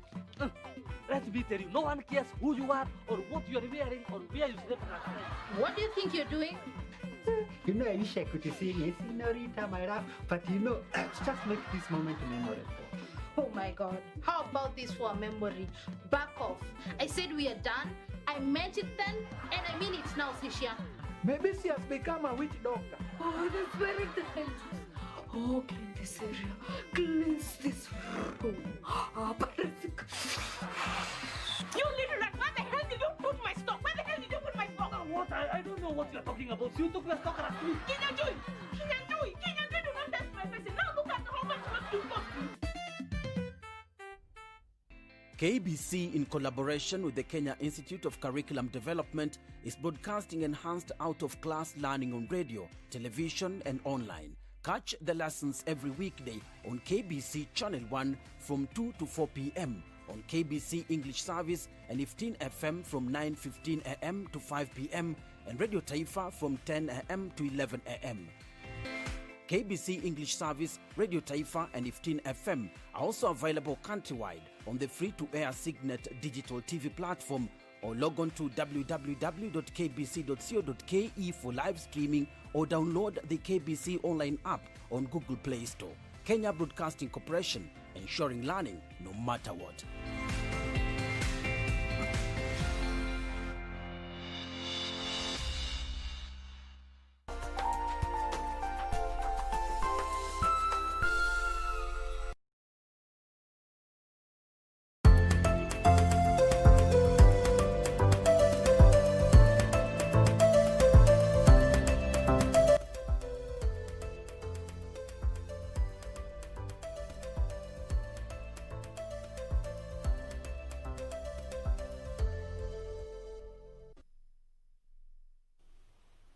Thank you for staying with us. Remember, this is Entertainment Thursday happening in Dani. Good morning, Kenya. We absolutely appreciate you for staying with us. I am Jane Wamboy. Remember, on Twitter, you can find us using hashtag Good Morning Kenya. At KBC Channel 1 is our official station handle. My handle is Jane Wamboy, and my colleagues at Ray Manyara, at Dorina Range, and at Sam Dublin Jarage is how you can find them across the various social media platforms. So we are seeing your feedback in regards to that conversation that we just had on our KBC Kids Talk segment, and today we were looking at child labor and looking how we can bring it to an end, given the numbers have been rising, especially which a situation that has been aggravated with this pandemic. I will be sampling your views in not too long, but thank you so much for participating in that particular conversation all about bringing child labor to an end, and more so this having started in the western side of the divide, with Martin Oboar saying stop child labor now. And there's one interesting tweet here from Kenna who's saying, as I was young, I remember my father sleeping without eating. I always thought he had a low appetite. Kumbe, he was sacrificing himself for us all to just make sure that we have food and we eat at the end of the day. And this is what parenting should be about. That is Kenna saying his experience growing up, seeing the father forfeiting meals for them so that they can be able to have a meal a day, and they did not resort to working in order to just fend for themselves. We'll be getting back to your views in not too long, but right now we want to get into the entertainment bit of today. And with us in studio this morning, we have two artists, but to start us off is Eston Ita, who is a gospel artist. Karibu sana, Eston. Thank you. Thank you for being with us this morning. Thank you. Anza na kusalimia our viewers, tupatie social handles zako katika mtandao. Yes. My name is Pastor Eston Ita. Yes. And I'm a gospel artist. When you go to social medias, on FB, I'm Eston Ita. On YouTube, Eston Ita. Twitter, at Eston Ita. All right, so Eston Ita, very easy across most social media platforms. So, tuambie mziki, safari yako ya kiusanii ilianza vipi, and when did you get started? I must admit that I began singing when I was very young. Okay. When I was in my young age, just like other children. And my family is a singing family, but I think I'm the only one who went overboard or who has reached where I am right now. Mm-hmm. But I realized that I really could sing when I went to college. Okay. So when I was doing my education, my college education, that's when I realized, okay, I can really write a song and I can sing. Mm-hmm. Yes. And is that at that point, did you decide to pursue it as much as you are pursuing it now, or you also had other ambitions, other academic goals that you were looking to achieve first before you focus on your music? That time, it was a bit funny because for me, of course, being in the college and the parents are really expecting much of you, I focused too much on the college work, on my career. But after I finished my college life, I worked for a few years and I got into music industry. So, yeah, that's how I got into it. And how was it joining music then, given you love it, but also so much is expected of you from your family, your parents especially, and they want you to pursue something that is considered solid as a proper career, but here you are, unataka kuwa msanii. Yes, that has been a battlefield for me with my dad. That has been a battlefield for me with my dad, because of course he doesn't understand what is all this thing about music. And in fact, he keeps on saying, unajua wewe ndio mtoto wangu mwenye nimetumia pesa nyingi sana na yeye katika masomo. And I really appreciate that. I really appreciate that. But again, there is always that thing that a child really would want to become. Yeah. At the end of the day, as much as he would be uncomfortable, I have reasons to tell him, you see, Dad, I have these and things that I want to do, and they're beneficial for me and for my children and for my generation. So, yeah, they may never be able to agree anyway, just like any other person. They may not be able to agree as per se, but with a lot of humility and a lot of love, we work together. We work together. Yes. Now, you have finally gotten to a point where you have somehow convinced, your folks to support you on this journey. Yes, now, getting into the industry, yes. Was it as you expected, or you were now slapped with other challenges here and there? You started rethinking your decision? Yeah, of course, there were so many challenges, not as much as I expected. Yeah. But of course, I was prepared that there is no any plain field. There are thorns all over, in every field. So, but I had so much high expectations. But as it is not as it was, or as it or it is not like I expected. Actually, there has been so many challenges. Indeed, there has been so many challenges. Tell us about your first song, the one that you put out there, with all the problems that it had and all the good that it brought to you, and what it taught you when you joined the industry. The song? Yes. Well, I began really far, and there is one particular song that I did 7 years ago. That is what actually got me into the media, and that is what got me many fans anyway. It's called Nakwabudu. It was a surprise in the first place for it to find favor with my fans and in the media. Yeah. It was a surprise. I actually woke up in the morning. Someone called me and told me, "Hey, Eston, ebu angalia TV," and I watched and I saw the song playing. So that made me realize, kumbe, as much as people may not really believe so much in this thing, it can actually go a mile. So that gave me a motivation. All right. Yes. And also, when you're joining this industry, did you have like a particular message that you were hoping to send across with your music, looking at social issues or in line with spreading the gospel as well? Yeah, I am a preacher. Yes. So the main objective in all my song is spreading the message of Jesus Christ, nothing else. And telling people about who Jesus is, and much more as well, ministering to God. Ministering to God, because the Bible says that I'm a priest to minister to God. So that was my main objective, and it is my main objective today and tomorrow. Yeah. Now, looking at that and just also trying to figure out your way in this new music industry, do you have those people who are helping guide you during those tough times when you don't know what to do as a new artist? You have this message that you really feel you want to send it across, but you're not sure as to how to best do it, because as you're saying, your first song sort of took you by surprise when people were starting to recognize it. For me, let me first of all make a confession. Yes. Actually, I couldn't write music. I couldn't write songs for myself. And at some point, I felt like I wanted to buy some music, but again, it was a bit expensive and it didn't go very well. But one day, I invited one man who is a renowned gospel artist. He came to my house, and that evening, we had a dinner together. And I think that is the night I had a dream writing a song, and I woke up with poof, now I can write a song. For me, that was a big thing. That was a big thing of impartation. And he is the man who really took me through. He really helped me quite a bunch. Yes. Paul Moy, Reverend Paul Moy. Apparently he's a reverend. So I really appreciate God for everyone who has stood with me and who showed me here or there. Yes. All right, so he has been very vital in molding you, even to date? Yes. Now, looking at other artists that you may or are hoping to work with, tell us a bit about that. Looking at some of the songs that you've done before and collabs that you're hoping to do, all in line with what you love doing and with the message you're still hoping to keep sending across. Yes. Now, number one, the people I would want to work with, or those that I've worked with a number of artists, But primarily, I have put too much energy into mentorship. So I have, for all the years I've been in the ministry or in the industry, I've been raising artists. I've been raising gospel singers. But I think now at this level I would consider, well, I have done a number of collabos, 1 or 2, with those that I'm raising.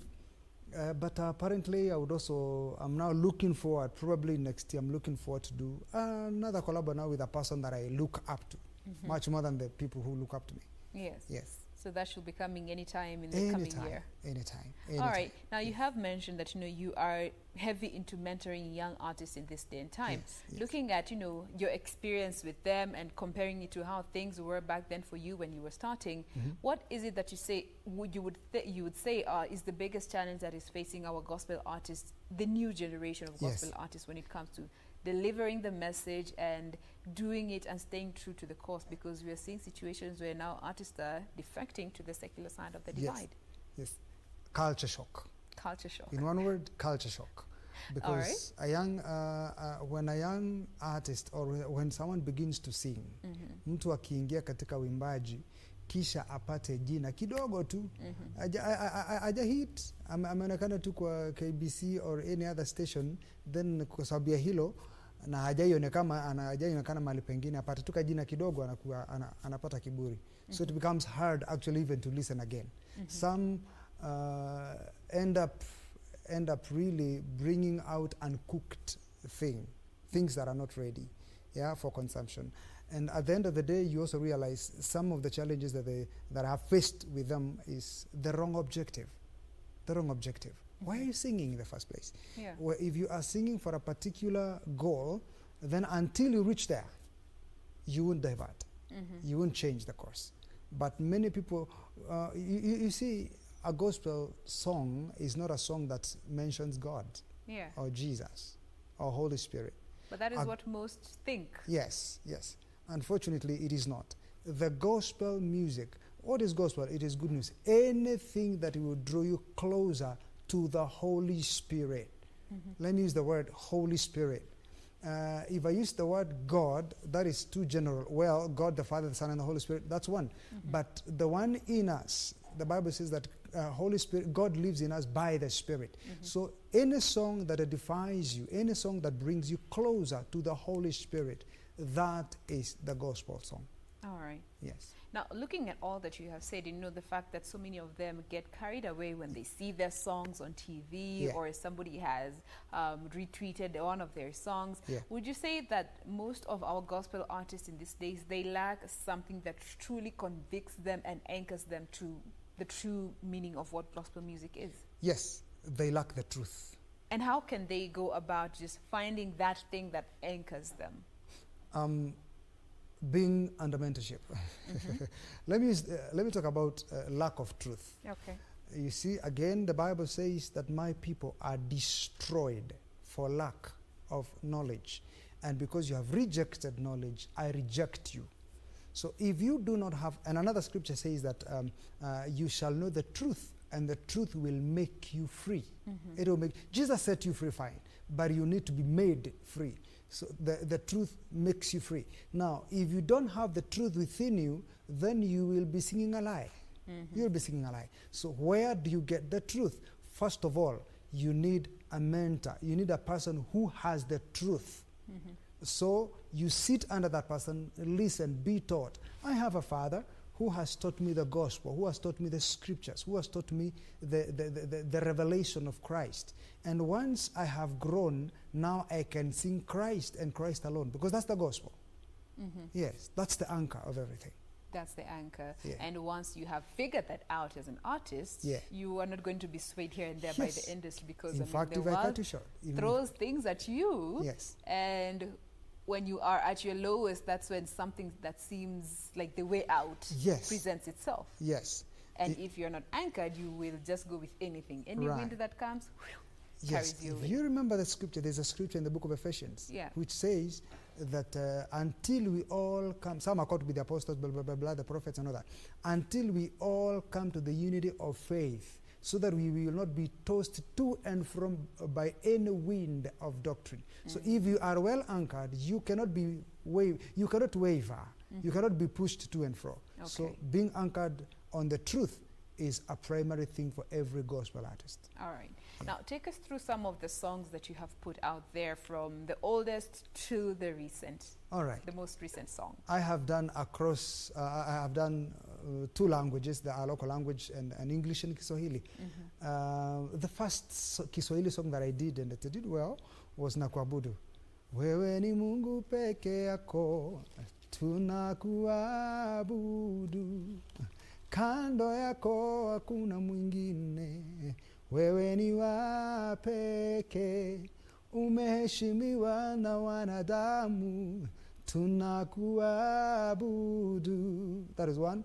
And then I've also done tunakuinamia, Bwana wa mabwana, twakusujudia, mfalme wa amani. Well, there are quite a number of them, and the last one I released on YouTube, although there is another one coming, but the one that is on YouTube, the recent Kiswahili song is called Pokea Sifa. Pokea sifa Bwana, we Mungu wa hakika, utukufu na heshima ni zako milele. I can go on and on and on. I love the way you are very passionate about your songs. I don't need to tell you to sing for us, don't risk here. And that is what, you should be the first supporter of your own music. Yes, yes, indeed. And looking at all these songs that you have done, and in as much as you are out to spread the gospel, but how you do it is also important. Looking at the quality of videos that you put out there, the quality of production, what would be your advice to other up-and-coming artists when it comes to investing in some of these projects? Yes, fear not to invest. Personally, I think I must admit that where I failed was in investment. If I ever failed in music, I think it is in investment. But again, I can't say that I failed because music is growing tremendously. The kind of the videos that I expected now are not the same quality that was expected 7 years ago. Yes. Yeah. So every single day, a new thing is coming, a new thing is expected of us, and therefore, if you fear to invest in the quality, and you also fear to invest in the promotion of your music, then you may not go far, really. You will and not go if far. you also fear investing in skills and prayer, you won't go far. You will not go far. So build your craft as well as you go about your Yes. business. Now, as we draw this conversation to a close, when we started, you had mentioned, when you were starting, you didn't get the support that you hoped that you would have gotten from your parents or those people that may have considered closest to you during that time. Yes. During this time that we are in, especially with this pandemic where the creatives seem to be suffering the most and so many people are discouraged from going this direction, and they may be loving this creative side of the divide, but looking at the situation, wanaona hakuna potential, and especially parents, they of course, out of love, they want the best for the children. Yes. Would you just speak to them this morning when it comes to just, in as much as it's darkest before dawn, should they give up at this point and go for other alternatives, or what would your advice be? Okay, my parents, as much as we say that they didn't support me, they really supported me. But what they didn't do is that they didn't agree with me. All right? Those are two different things. They didn't agree with me. And when it comes to the support, you see, it's like, well, this is what you want to do. I really wouldn't want you to do this, but well, it is your life, I would encourage our parents as much as possible. Yes. Identify that which is a talent in that child and support and support that child. By the way, life is not all about nursing. Life is not about clinical medicine. Life is not all about being a policeman. Life, in fact, life is much more happier with what you do from within. You know, it has been said there is a story or a saying that goes like an egg. The life of an egg comes when it is broken from inside. You know, so if you identify or if a child identifies that he or she can sing, kindly support that child. Support that child in art in every way. Encourage them. It is very important. Show them the way. It is very important. Absolutely. Yes. And I see Kezia here on Twitter saying, thank you for your words of encouragement. How can people get in touch with you when they need mentorship? All right. I can give them my number. If it's Give us your right. social media handles so they can be able to communicate with them and get that straight channel of communication. All right, yes. All right. They can get me on FB. I'm Eston Ita. You'll find me there. Get my inbox. We will communicate. You can send me an email. If you go to my page, you will find my email address there. You just send me an email. And on YouTube as well. Okay. There is a contact information there. I'm Eston Ita even on YouTube. Subscribe and find me there as well. All right. Yeah. Thank you so much. So there you have it. Just check him out if you are an artist and you're seeking any form of mentorship from him or guidance that you feel he is best positioned to help you with it. Check him out on social media, and I believe he'll be able to respond as and when you do reach out. And let's help build each other in this industry. I mean, there's enough space for everyone in this industry. Usiseme ati industry imekuwa saturated. Kuna so many up and coming artists. Yeah. You know, there is enough space for everyone. Everyone can have a piece of the cake. Yeah. Thank you so much, Eston. Thank you. Before you leave, ningependa utuimbie kidogo Pokea Sifa, which we will be playing before we wind up this discussion today. All right. You want me to do it live? Do it live, a cappella it away. Okay. Bwana tunakuinua Mungu wa wenye mwili, utukufu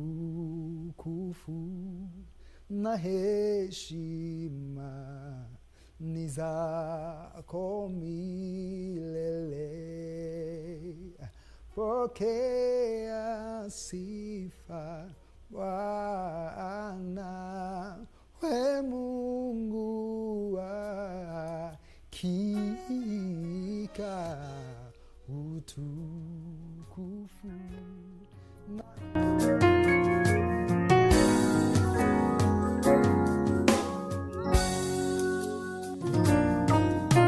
Bwana tunakuinua, Mungu wa wenye mwili, utukufu na heshima ni zako milele. Pokea sifa Bwana, we Mungu wa hakika, utukufu na heshima ni zako milele.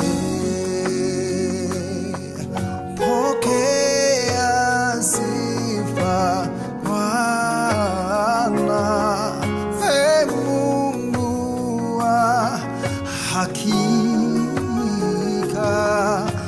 utukufu na heshima ni zako milele. Sema Bwana, tunakuinua, Mungu wa wenye mwili, utukufu na heshima zako milele. Sema tena, wewe ni Mungu wa kweli.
raia. Hii ni kwa maticha wote. Please, do not confuse the government. Usianza kufinya ile kitu inasema more fire. Ama ile ya the roof is on fire. Ama unaanza kusema we are killing this party. Ama the party is just a bomb. We are having a... Kupata Karau na DJ, bonyeza star 811 star 816 hash. Bonyeza star 811 star 816 hash. Next on. Nitakuona vipi ewe mtumwa wangu? Tauba. Na tauba hii inamaanisha kutubu madhambi yako kwa Allah subhanahu wa ta'ala kwa ukweli. Ya pili ikiwa ni almuhasaba, yani kujihesabu nafsi yako, matendo yako yamekufikishia wapi na thawabu zako pia zimekufikisha wapi.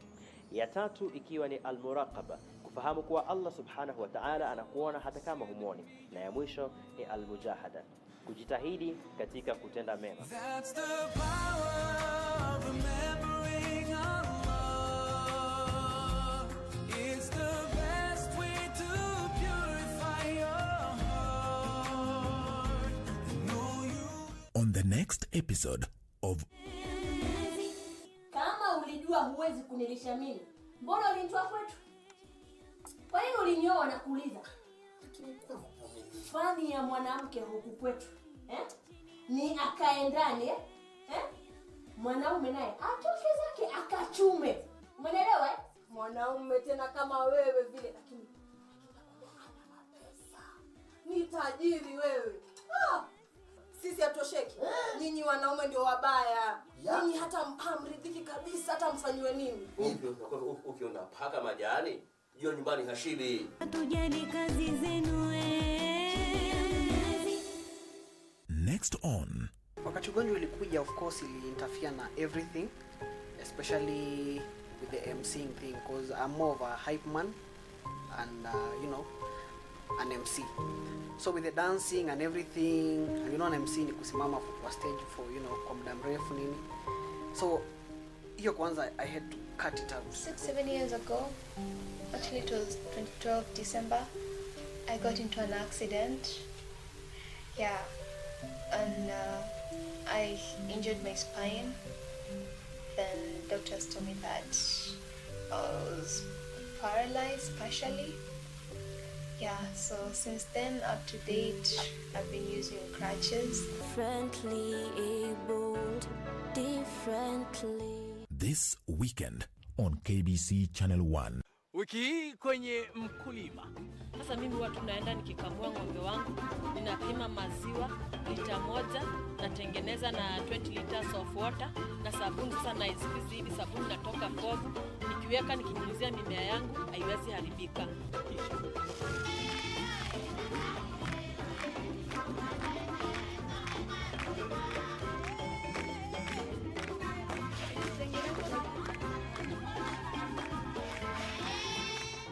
Jiunge nasi Jumapili saa 9:30 hapa KBC Channel 1 kwa uondo kamili.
Thank you for staying with us this far into the program. I am Jane Mumboy. The show is Good Morning Kenya. On Twitter, we are using hashtag Good Morning Kenya. And just to sample some of your messages so far in regards to the Kids Talk conversation today, which is all about bringing an end to child labor. There is Vincent Abongo on Twitter saying, we need to stop child labor and let our brothers and sisters shine in their education. Hashtag Stop Child Labor KE. Joseph Silver is saying, good work to Kaponja child labor-free zones for the good work in withdrawing children from worst forms of child labor that we are witnessing in this day and time. And this is also pegged on the conversation of the young girl that we had on that segment, that is Tekla Achieng, who was just telling us how her journey, how she found herself, being involved in child labor because of one reason or the other, more so involving her parents, resulting to her dropping out of school and having to fend for herself, having to go to work to just afford a meal a day. She was the guest that we were having on that segment, as well as representatives and key representatives when it comes to bringing an end to child labor here in Kenya. Now, we want to continue with the next interview. Remember, it is still Entertainment Thursday, and right now we have another artist with us in studio. He is called Teyi Enoch Wilstom, popularly known as Rusty G. Wagwan Rusty G. Yeah. Mambo vipi? Mambo fiti sana. Unakaa uko tayari na mistari. Hebu angusha kitu. Mimi niko fiti sana. Angusha kitu moja hapo bivundo watu watambue ni nani. Angusha kitu.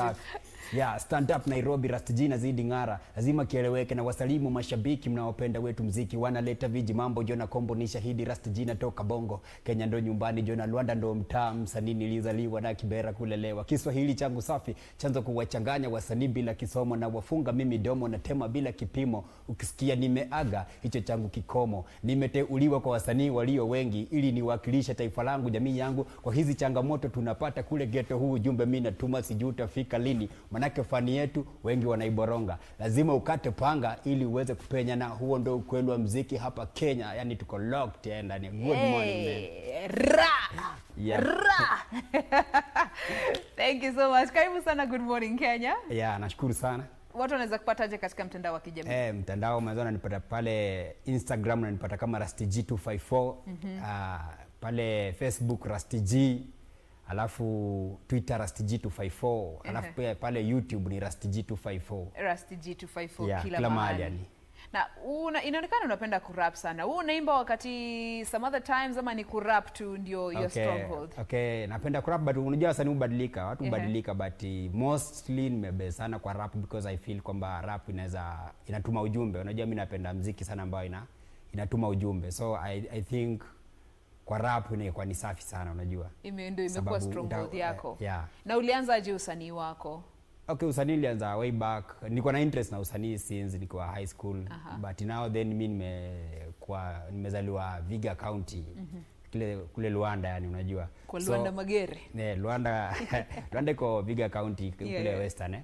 So kule hivyo unajua by then hakukuwa na stories za usanii sana, but mimi nilikuwa na hiyo interest. So wakati nilipata nafasi ya kuingia mjini kiasi pale Nakuru, ndo nikaanza art yangu vizuri sana. So hiyo ilikuwa ni some like 10 years ago, but nilikuja nikaanza kuifanya sasa vizuri tu after 2013. Ukajipata ukianza sasa muziki. Na hebu tuambie kuhusu nyimbo yako ya kwanza ile, unajua ulikuwa na hiyo tamaa ya kufanya muziki ndio? Sasa nyimbo yako ya kwanza uliifanya vipi? Ilikuwa inaitwaje? Ili make it, haiku make it, ilikuanga chini, ilikuwa juu, ilikuwa vipi? Hiyo ngoma ya kwanza manze haiku manage kufika penye nilikuwa nafikiria. Kuna ngoma nilikuwa nimefanya before, ilikuwa inajiita Miadarati. So haikuenda. Hebu tuambie kidogo, jina Miadarati tunajua ni tofauti. Hebu tuambie Miadarati yako. Tuambie Miadarati kidogo. Unaweza ikumbuka hata? Naikumbuka. Hebu tuambie kidogo tusikie ilikuwa inaendaje. Ilikuwa ni rap tu bado. Ilikuwa ni rap. So ilikuwa inasema vijana tuepuke miadarati, tuepuke si vijana. Na cheki ilikuwa ni ngoma yenye hata haiwezi kufika mahali. Wakati nilikuja nikalearn art sasa, nikakuja sasa na more vibe. So nikaifanya remix, but sasa juu pia watu wengi walikuwa wanafanya ngoma, nikaona but you know the main thing nafanya kule Viga County ama Luanda. So na campaign sana against drugs kutumia muziki. So ili nipatie platform. So hata niko na nini yangu na run tuepuke miadarati initiative ambayo naifanya kule Luanda. So haikufanya vizuri sana vile nilikuwa nafikiria, but ilinipatia mileage. Ni lessons gani ulilearn kutoka kwenye hiyo ngoma ili flop? Okay, nililearn kwamba lazima vitu vizuri uchukua process. Yani si mara kwanza unaweza kama mtu na umake it. So lazima uta take time watu wakujue, learn art kwanza, because ile misari nilikuwa naandika kwa ile ngoma nilifeel kwamba maybe ilikuwa pia iko chini kiasi. So ile reception, alafu pia unaangalia market iko vipi, ni vitu gani inasukuma saizi, unajua. So kulikuwa na vitu mob sana pale zilichangia. Maybe ile ngoma ikufika penye nilikuwa nafikiria, but na thank God because saizi at least naona mabadiliko makubwa sana compared to venye ulianza. Na support yako imekuaje? Mabeshte, familia, maproducer, wasanii wenzako? Mimi na big up sana family wame support, yani ile moral. Alafu kuna mabeste kwanza hapa hivi KBC, kuna jamaa anajiita Kazungu Mwinyi, yani amenipa support sana. Alafu pia ile tu mneti pia pale watu wanasukuma sana, wanapatia RSTG. Na mabeste kule nyumbani kuna wasa kama kina Peter, yani kuna wasa kina Baros, yani wasa wamenisukuma sana ma DJ. Alafu pia mzazi mazee, Tuva mazee pia amenishikilia pale. Yani imekuwa ni fiti juu watu wazito wa industry mazee unapata. Sometimes kukubalika inakuwa ni noma, lakini ukiona watu wanakupa shavu yani inakuwa ni fiti sana. Sasa tuambie kuhusu zile nyimbo umefanya after hiyo ili flop, of course ulilearn lessons zako. Nilikuja nikafanya Bado Tupo. Bado Tupo nilifanya na msanii kutoka Pwani anaitwa Risto B. Alafu nikakuja nikafanya Utaomoka ambao ndo ngoma ambao naisukuma saizi. Utaomoka. Niko na ngoma inajiita Nare, iko pale YouTube. Niko na ngoma inajiita Na Wabebanga, nimeachilia siku 6 zimepita. Na Wabebanga? Na Wabebanga, unajua. Hiyo ni slang ya mtaani na cheki. So nashukuru sana yani cause kazi napokelewa vizuri, alafu pia watu wananipa support kinyama, unajua. Kuna director wangu kuja anauliza mbona hujatoa mashishio miwani tukuone vizuri, ama hiyo nipatie look. Niteremshe bana, ina noma bana. Ina noma. Narekelea. Hakuna kitu unaficha, asishtuke. So tuambie kuhusu the latest jams umefanya, ni collab ama ni single? Okay, collab nimefanya latest inajiita Na Wabebanga, hiyo ni single. Nimefanya Utaomoka nimeshirikisha sana toka Bongo, anajiita James Pole. So latest yangu ni Na Wabebanga ambao nasukuma sasa hivi. Na Wabebanga inaongelea nini juu? Na Wabebanga yani ni ngoma ya kuvibe pia mtaani, ni ngoma yenye inaongea kuhusu wasanii, unajua. Alafu at the same time ina hype, ni kama banga hivi, unajua. So yani Na Wabebanga inamaanisha Na Wabebanga, cheki vilona katika Na Wabebanga, MC Feki na wachapa Na Wabebanga, cheki vilona katika Na Wabebanga. Yani ni banga, lakini kwa mistari zake yani inaongelea kuhusu wasanii, unajua.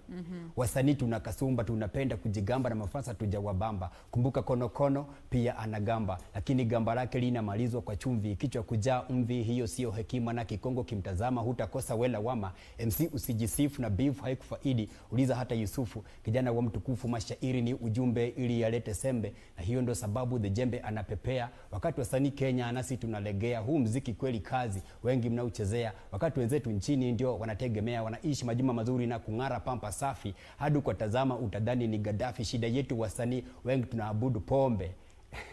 Na Wabebanga. Aya, tuambie kuhusu umesema hiyo ndio collab recent umefanya? Hiyo ndo latest, si collab, hiyo ni single. Hiyo ni single. Na ni collab zipi una hope kufanya, in as much as we don't know how the future is, but wasanii wangani unajua nimekuwa nikibuild brand kwanza. So nilikuwa nataka nijiweke mahali penye hata nikiita mtu kwa track isionekane ni kama amenibeba sana, unajua. Because at the end of the day unajua unaweza ukafanya kazi na msanii mkubwa ukapata sasa enda napata ile mileage, unaona. So sikuwa into collab sana, but nafikiria penye nimefikisha brand saa hizi. I think kuna artist kadhaa na nimekuwa na artist, nimekuwa nikiongea nao, nimekuwa nikiongea na majirani, nimebonga na wase kadhaa ambao nafikiria kufanya nao kazi, ambao wamekuwa kwa industry before, unajua. At least ule mtu mwenye anaweza kusaidia at least pia kuinua brand, because ukipata mafans wake na apate uko na wako, unajua inakuwa rahisi. But ukitegemea wale mafans wa msanii mkubwa inakuwa ni challenge kwako kama msanii, because watu wanamkumbuka yeye but si wewe, unajua. Mkulima mdogo. Manze shida zetu ni nyingi, si wakulima wadogo. Aya, na sasa when we are in this pandemic na unajua ma creatives ndio wamekuwa affected sana. Wewe kama msanii, ni lessons zipi unaweza sema hii pandemic imekufunza when it comes to building your craft na ku make sure that pandemic nyingine ikakuja hautakuwa hakutaharibika, mambo itaharibika vile. Na unajua hii pandemic yani imefundisha kila mtu, si wasanii peke yake, because at the end of the day unapata kwamba yani usitegemee kitu moja yani. Unajua hiyo ni one. Then two pia wategemea sana social media, because sasa hizi maybe watu wanaunda kwa art ni watu wako deep into social media, unaona. So at least ku create brand iweze kufika mahali penye unaweza kufikisha, inakuwa ni kitu fiti sana. Aya basi, sasa ningependa introduce Nawabebanga. Yeah. Unaisema aje hiyo Nawabebanga? Juu kila mimi naisema tu kivyangu. Yani Nawabebanga, mimi nimesema tu hivyo, ni slang. Nawabebanga. Yeah, Nawabebanga. Yeah. Haya, tu drop yani verse moja kidogo, alafu tucheze nyimbo yenyewe. Okay. Nawabebanga, cheki vile na katika Nawabebanga, MC Feki na wachapa Nawabebanga, cheki vile na katika Nawabebanga, cheki vile na katika Nawabebanga, Nawabebanga safi. Mr. Director, unatuchezea Nawabebanga ama tunacheza gani? Hata nisikie Mr. Director. Bado tupo. Aya basi, tutacheza nyimbo nyingine yako as we prepare hiyo Nawabebanga ama vipi? Okay. Aya basi, Mr. Director, tupe nyimbo.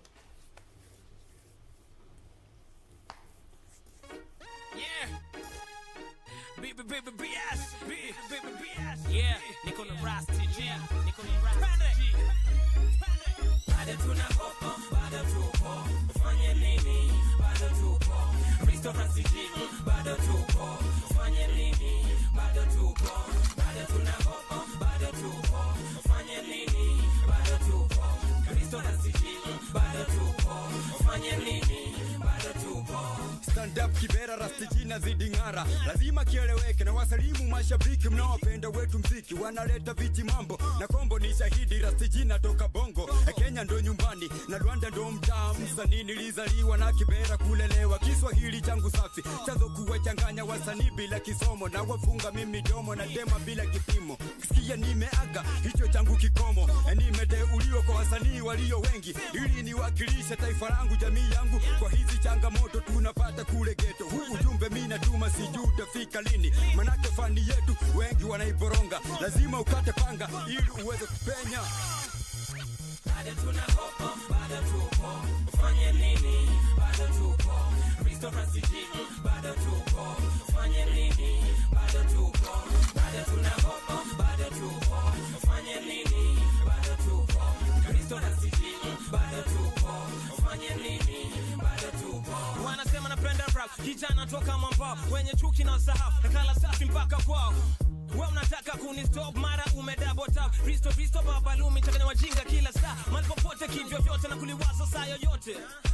Bado mimi ndo test, bado mimi ndo best, na nakili na akili nikisave akilini, nikiweka hadharani mikio chacha mimi. Napunga pepo kule pwani, mimi ndo weapon nani, toka east paka west, mimi ndo full msanii. Uliza Costa Rica, bado sina Afrika na siwezi nikaras, kukichana panda bay, mimi nataka muni trust hata kama mtani va. Uliza Costa Rica, bado sina Afrika, mimi nataka muni trust hata kama mtava. Bado tunakopa, bado tupo. Fanye nini? Bado tupo. Risto Rasta G. Bado tupo. Fanye nini? Bado tupo. Bado tunakopa, bado tupo. Fanye nini? Bado tupo. Risto Rasta G. Bado tupo. Fanye nini? Bado tupo. Yo mikono kwenye hewa, bado tupo. Uganda mpaka Bongo, bado tupo. Yo mikono kwenye hewa, bado tupo. Yo Uganda mpaka Bongo, bado tupo. Nairobi hadi Pwani masela tuwasababisha, mzuka umepanda. Asante Risto B. Rasta G ni mkali, natumia akili wala sio mwili kama wale tumbili wanaofanya rap kusifu tu anasa, wakati mitaani kumejaa tu mikasa. Wacha nikupe kisa, niko kwenye studio nasikika kwenye radio, kwenye rap niko mbio, presenter nasema ndiyo, nakilisha mikilio cha masela wangu ghetto. Kweli ni changamoto, leo hitapata pato msoto, nasema bye wapi walotucheka. Bado tunakopa, bado tupo. Fanye nini? Bado tupo. Risto Rasta G. Bado tupo. Fanye nini? Bado tupo. Bado tunakopa, bado tupo. Fanye nini? Bado tupo. Risto Rasta G. Bado tupo. Fanye nini? Bado tupo. Presenter amesema nini? Ndio. Amesema ndio. Nakilisha mi kilio. Bado tupo, that's the jam by Rusty G playing right here on Good Morning Kenya. Naona hapo kuna mtu alikuwa anasikiza mistari zako hapa, amenislide kwa DM anasema, hey, Rusty G anasema atumii mwili lakini mwili ameunganga. Lazima tukifiti month, unajua corona pia inasema watu wapige zoezi. Upige zoezi yani corona inakupeleka. Ndio kipanda stage pia uhemi. Unajua pia si vizuri kienda stage pale watu wana expect mazee mzuka lakini wewe unakuja nikao mnyonge unajua. Good stuff. Now tukimalizia interview mafans wana kuwatch leo and of course kuna expectations nyingi on our artists especially now na hii pandemic juu kila mtu ana resort to entertainment, muziki, could you keep occupied na could just have some sense of peace. What can your fans expect from you coming before mwaka ishe and of course other forthcoming projects? Okay, before mwaka ishe I think nilikuwa nimepromise mwaka naachilia video 5 na so far nishaachia video 4. So in the coming 2 months hivi nitakuwa naachia video yangu next. Nitakuwa naachia maybe probably mwezi wa 10 ama 11 hapo nitakuwa naachia kazi. So tunaweza kufanya kazi fans manzazi kutufuatilia pale mitandaoni manze, YouTube channel manze subscribe pale hivyo, unajua that's the only way unaweza support msanii bana. Alafu wa expect tu yani tutazidi kufight sisi kama wasanii wa Kenya 254. Manake na cheki vibe mpya imekaa Gengeton manze, unajua. So watu expect tutakuwa tunakam na vibe mpya sana. Kwa hiyo ndio beat inatakikana saa hizi. So tutakuwa tunafanya vitu mingi kuhusiana na hiyo nini hapo. All right. Yeah. Salimia mafans, wakumbushe social media handles na of course wata interact na wewe zaidi hapo. Jeshi manze Rusty G254 pale Twitter, Rusty G254 pale Instagram, Rusty G, Facebook, alafu pale YouTube manze Rusty G254. Subscribe bana, itakuwa fiti sana. Na Mungu wa bless sana manze mnapoendelea kusupport manze KBC. Tunashukuru sana manze kwa hii chance, si kawaida manze, unajua wasanii wako kibao but nimeamua Rusty G leo manze kwa hii meza au sio? Shukrani sana manze. Karibu sana manze. Shukran, all the best, keep doing what you're doing. We're here to support you. Okay, thank you. Awesome. Okay. So that puts a cap on the entertainment bit of Good Morning Kenya, but we want to take a quick breath. We'll be right back with some of the topics that have been hitting the social media streets with the bank, so do keep it here. We'll be right back after this quick montage break.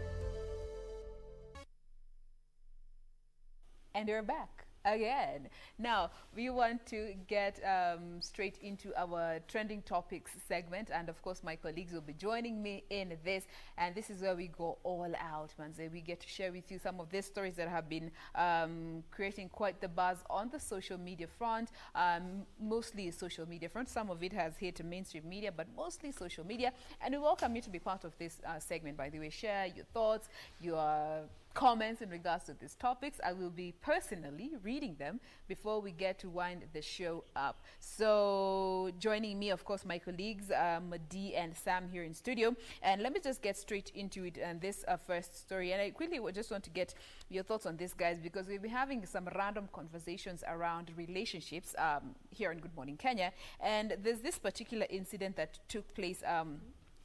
So there's this young girl, she's called Kate, not her real name for purposes of protecting her. You're going to call her Kate. She's 20 years old, anaishi hapa hivi Kasa. So one day she was just going home, and this is a true story, by the way. She was going to see her guy.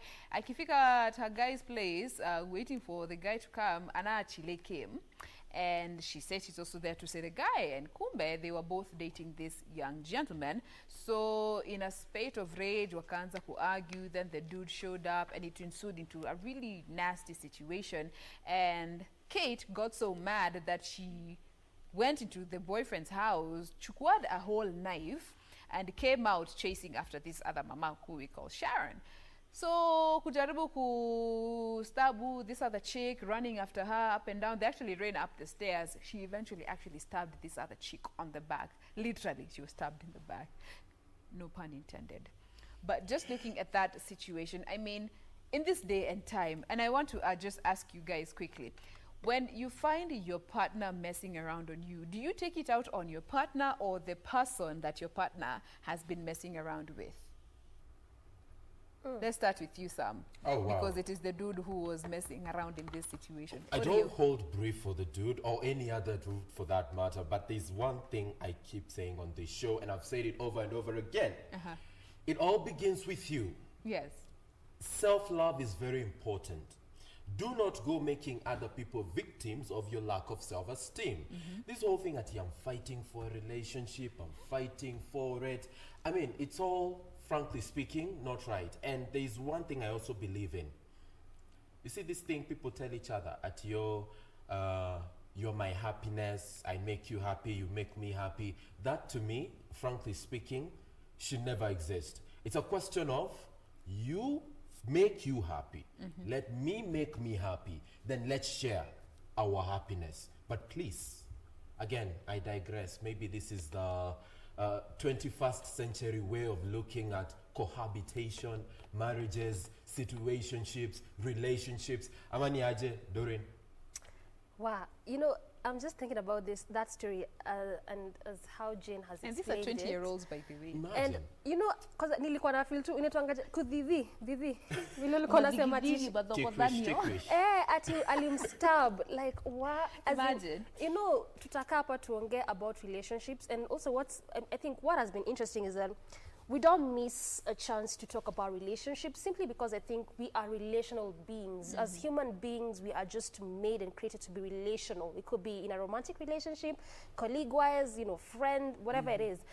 But since the context is about relationships, which looks like it was a romantic one, this one I'll agree with you, Sam. And we were having this conversation yesterday, even with Wamboi and you, Sam, that someone can never be your happiness. Someone can never complete you. It is you. If you are complete by yourself, you meet someone, then you are compatible. They're called empty nothings. Empty sweet nothings. If you are happy by yourself, you meet someone, then together you can be happy together. You can gel. But you can gel. You can be compatible. Not because this person completes you. They do not. And what I have a problem with, and this goes for us as ladies, is I just do not see how. I just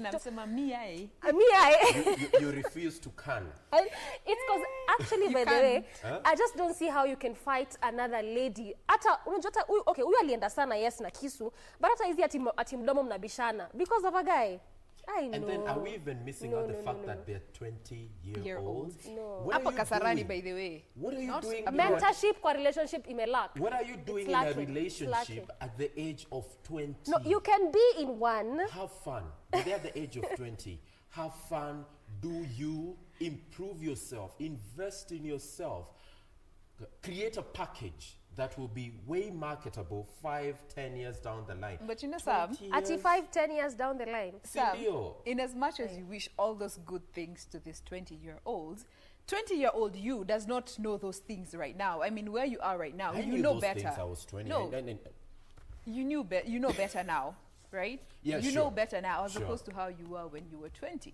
So I mean, no 20-year-old. Okay, there are, but most of them in that category now, you're just thinking, I've just finished campus, now maybe a couple of years, high school, a couple of years ago, maybe you're in the middle of campus in your second year probably, and you are getting excited about being independent, and you're like, I'm gonna venture into this relationship business, only to find an Achille waiting on your guy at your guy's place, and you end up stabbing her. And by the way, they were both arrested.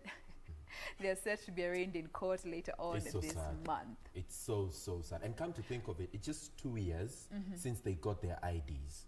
Mtu hata hajazoea the thought and the process of being by themselves. They're still a baby adult, if there's such a thing. Okay? Young adults. No, they're not young adults. Young adults wako huko 28, 29, 30. Sasa hawa ni baby adults. Hawa ni baby adults. Teen adults. Hajazoea, even pengine hata ana paycheck, bado anategemea mzazi. And you're there clinging on them at this is my whatever, sijui you complete me, all that.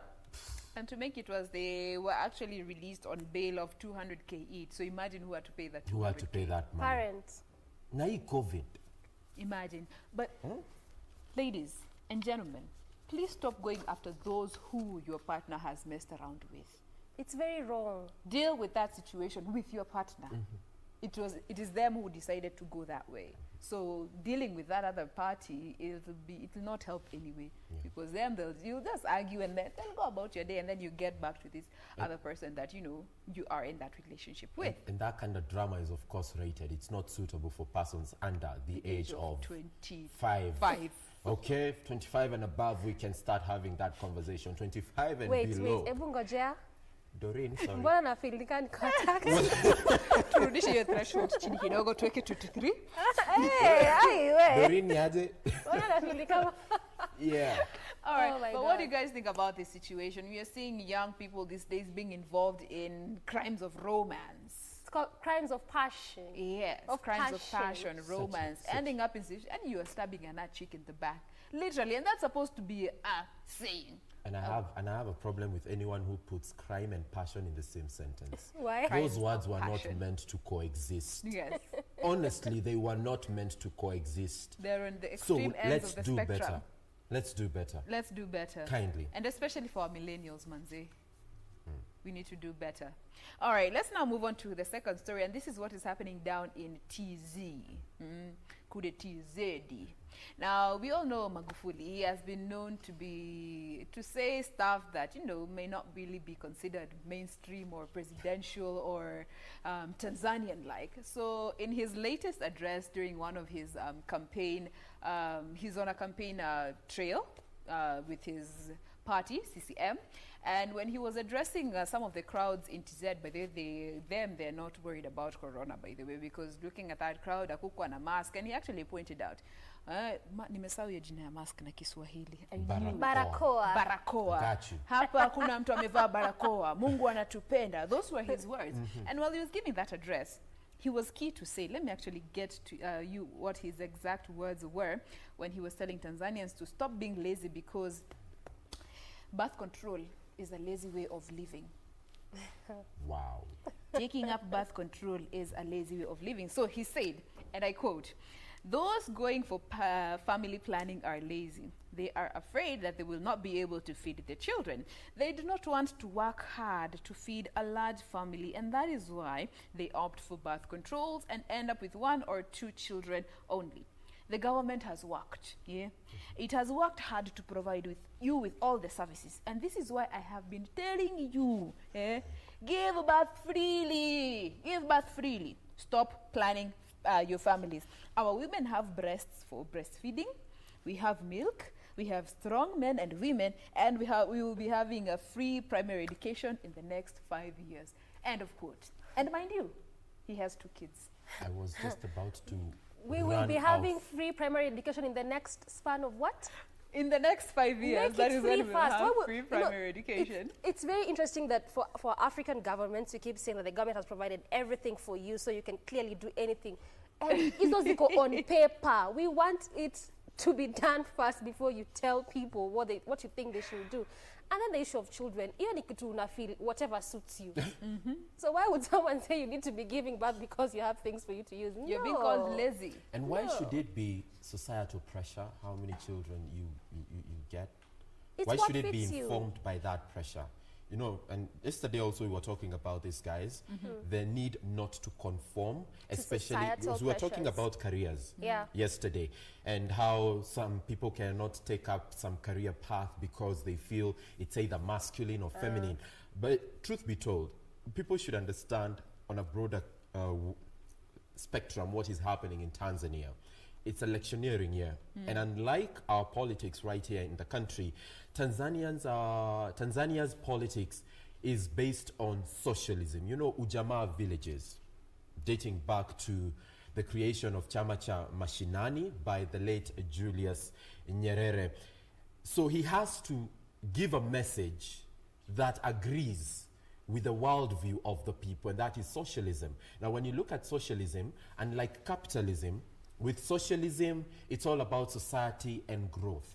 You can have your 10 kids, I can have my 20, Jane can have her 40, okay? But at the end of the day, it's us coming together in a village and sharing what we have. It's never individual responsibility, it's societal responsibility. So yes, he can afford to tell people that. But as you say, Jane, akona watoto wangapi? Wawili. Si Jane, Magufuli. Pia mimi niko na wawili. That's your coincidence. So, I mean, politically, he has to engineer a message that agrees with the people qua ground. But remember, ata kwa Bible, go ye and fill the earth. Not your house, the earth. So, ni kujana wangu mmoja, Jane wawili. Doreen, what's the number? No. Okay. 5, maybe. And then together, we fill the world. D, your thoughts on this before we get to wind up? I mean, just the way I said when I picked up from you is that when it comes to the issue of children, and yes, Sammy, at least you broke it down for us, you know, the Tanzania and how they do their stuff. But personally, I think regardless of how people do their things, when it comes to children, it is just an individual, decision, you know, based on you as a person, how you think and how you think you can support your children. So the number is just based on you as a person. It doesn't have to be dictated by society or by government. It's just on you as a person. All right. And I mean, as a president, but you are advising your people to go and populate the country because you have plans for their children in the next 5 years. Na wewe mwenyewe umepata wawili and no, ni kura pia. Nobody was giving you that pressure. But that narrative was also being encouraged right here in the country. You remember Central Kenya, watu wazae, watu pate watoto, sijui tuongeze kura. In fact, during 2017, a majority of the people who became pregnant in that particular region walikuwa naambiwa, hey, umesema uongeze kura. But you know, people are having lesser and lesser children over the years, even according to the census report, you know, compared to 1991 to today. In 1991, the average number of children in a family were about 5. Today, it's about 2, ikienda sana 3. And because times have changed and, you know, you cannot project your expectations of life on other people, especially as a leader, given, and you don't know their situations. So, and especially using it as part of your campaign for your presidential bid, I don't think it was right to just go ahead and tell people, just have children, I got you. Are you going to go feed them every day? But also remember their health implications. Yeah. There's some people who cannot sustain getting so many children because of health complications. So there are factors to consider. Don't just say we were told. I feel like we're speaking to Tanzanians now. But yeah, we have to wind up the show. Yes. Right? Yes. Time has come for us to bring this to a close. And Asante sana. And in as much as you're saying women have breast to breastfeed, we're now having bodybuilders taking breast milk. You see why I wanted to stand and run. That Akianza wind hiyo up. story, me ukimbia. But thank you for watching the show. Tumewabebanga hii wiki. Thank you so much for being a part of the show. Thank you for your contribution, your time, your energy, your love. Wakanda forever. We appreciate you. Enjoy the weekend. But in the meantime, we will leave you in the capable hands of the KBC's programming, which is coming up and including tomorrow. We have Kudzacha, the Swahili version of the show. So join Kadzo Mongela and the team for that. In the meantime, as for us, it's about have a fantastic weekend ahead. My name is Samuel Njoroge. My name is Doreen Range. Have a beautiful Thursday. And of course, from me and on behalf of the entire team that made this show a success, we say thank you so much for watching. Till next week, good morning. All right. See you next week. Have a lovely weekend. Stay safe. Job blessed. Tupendane tupatane tena hapa Monday, 7 a.m. on Good Morning Kenya. The only way to start your morning. Adios.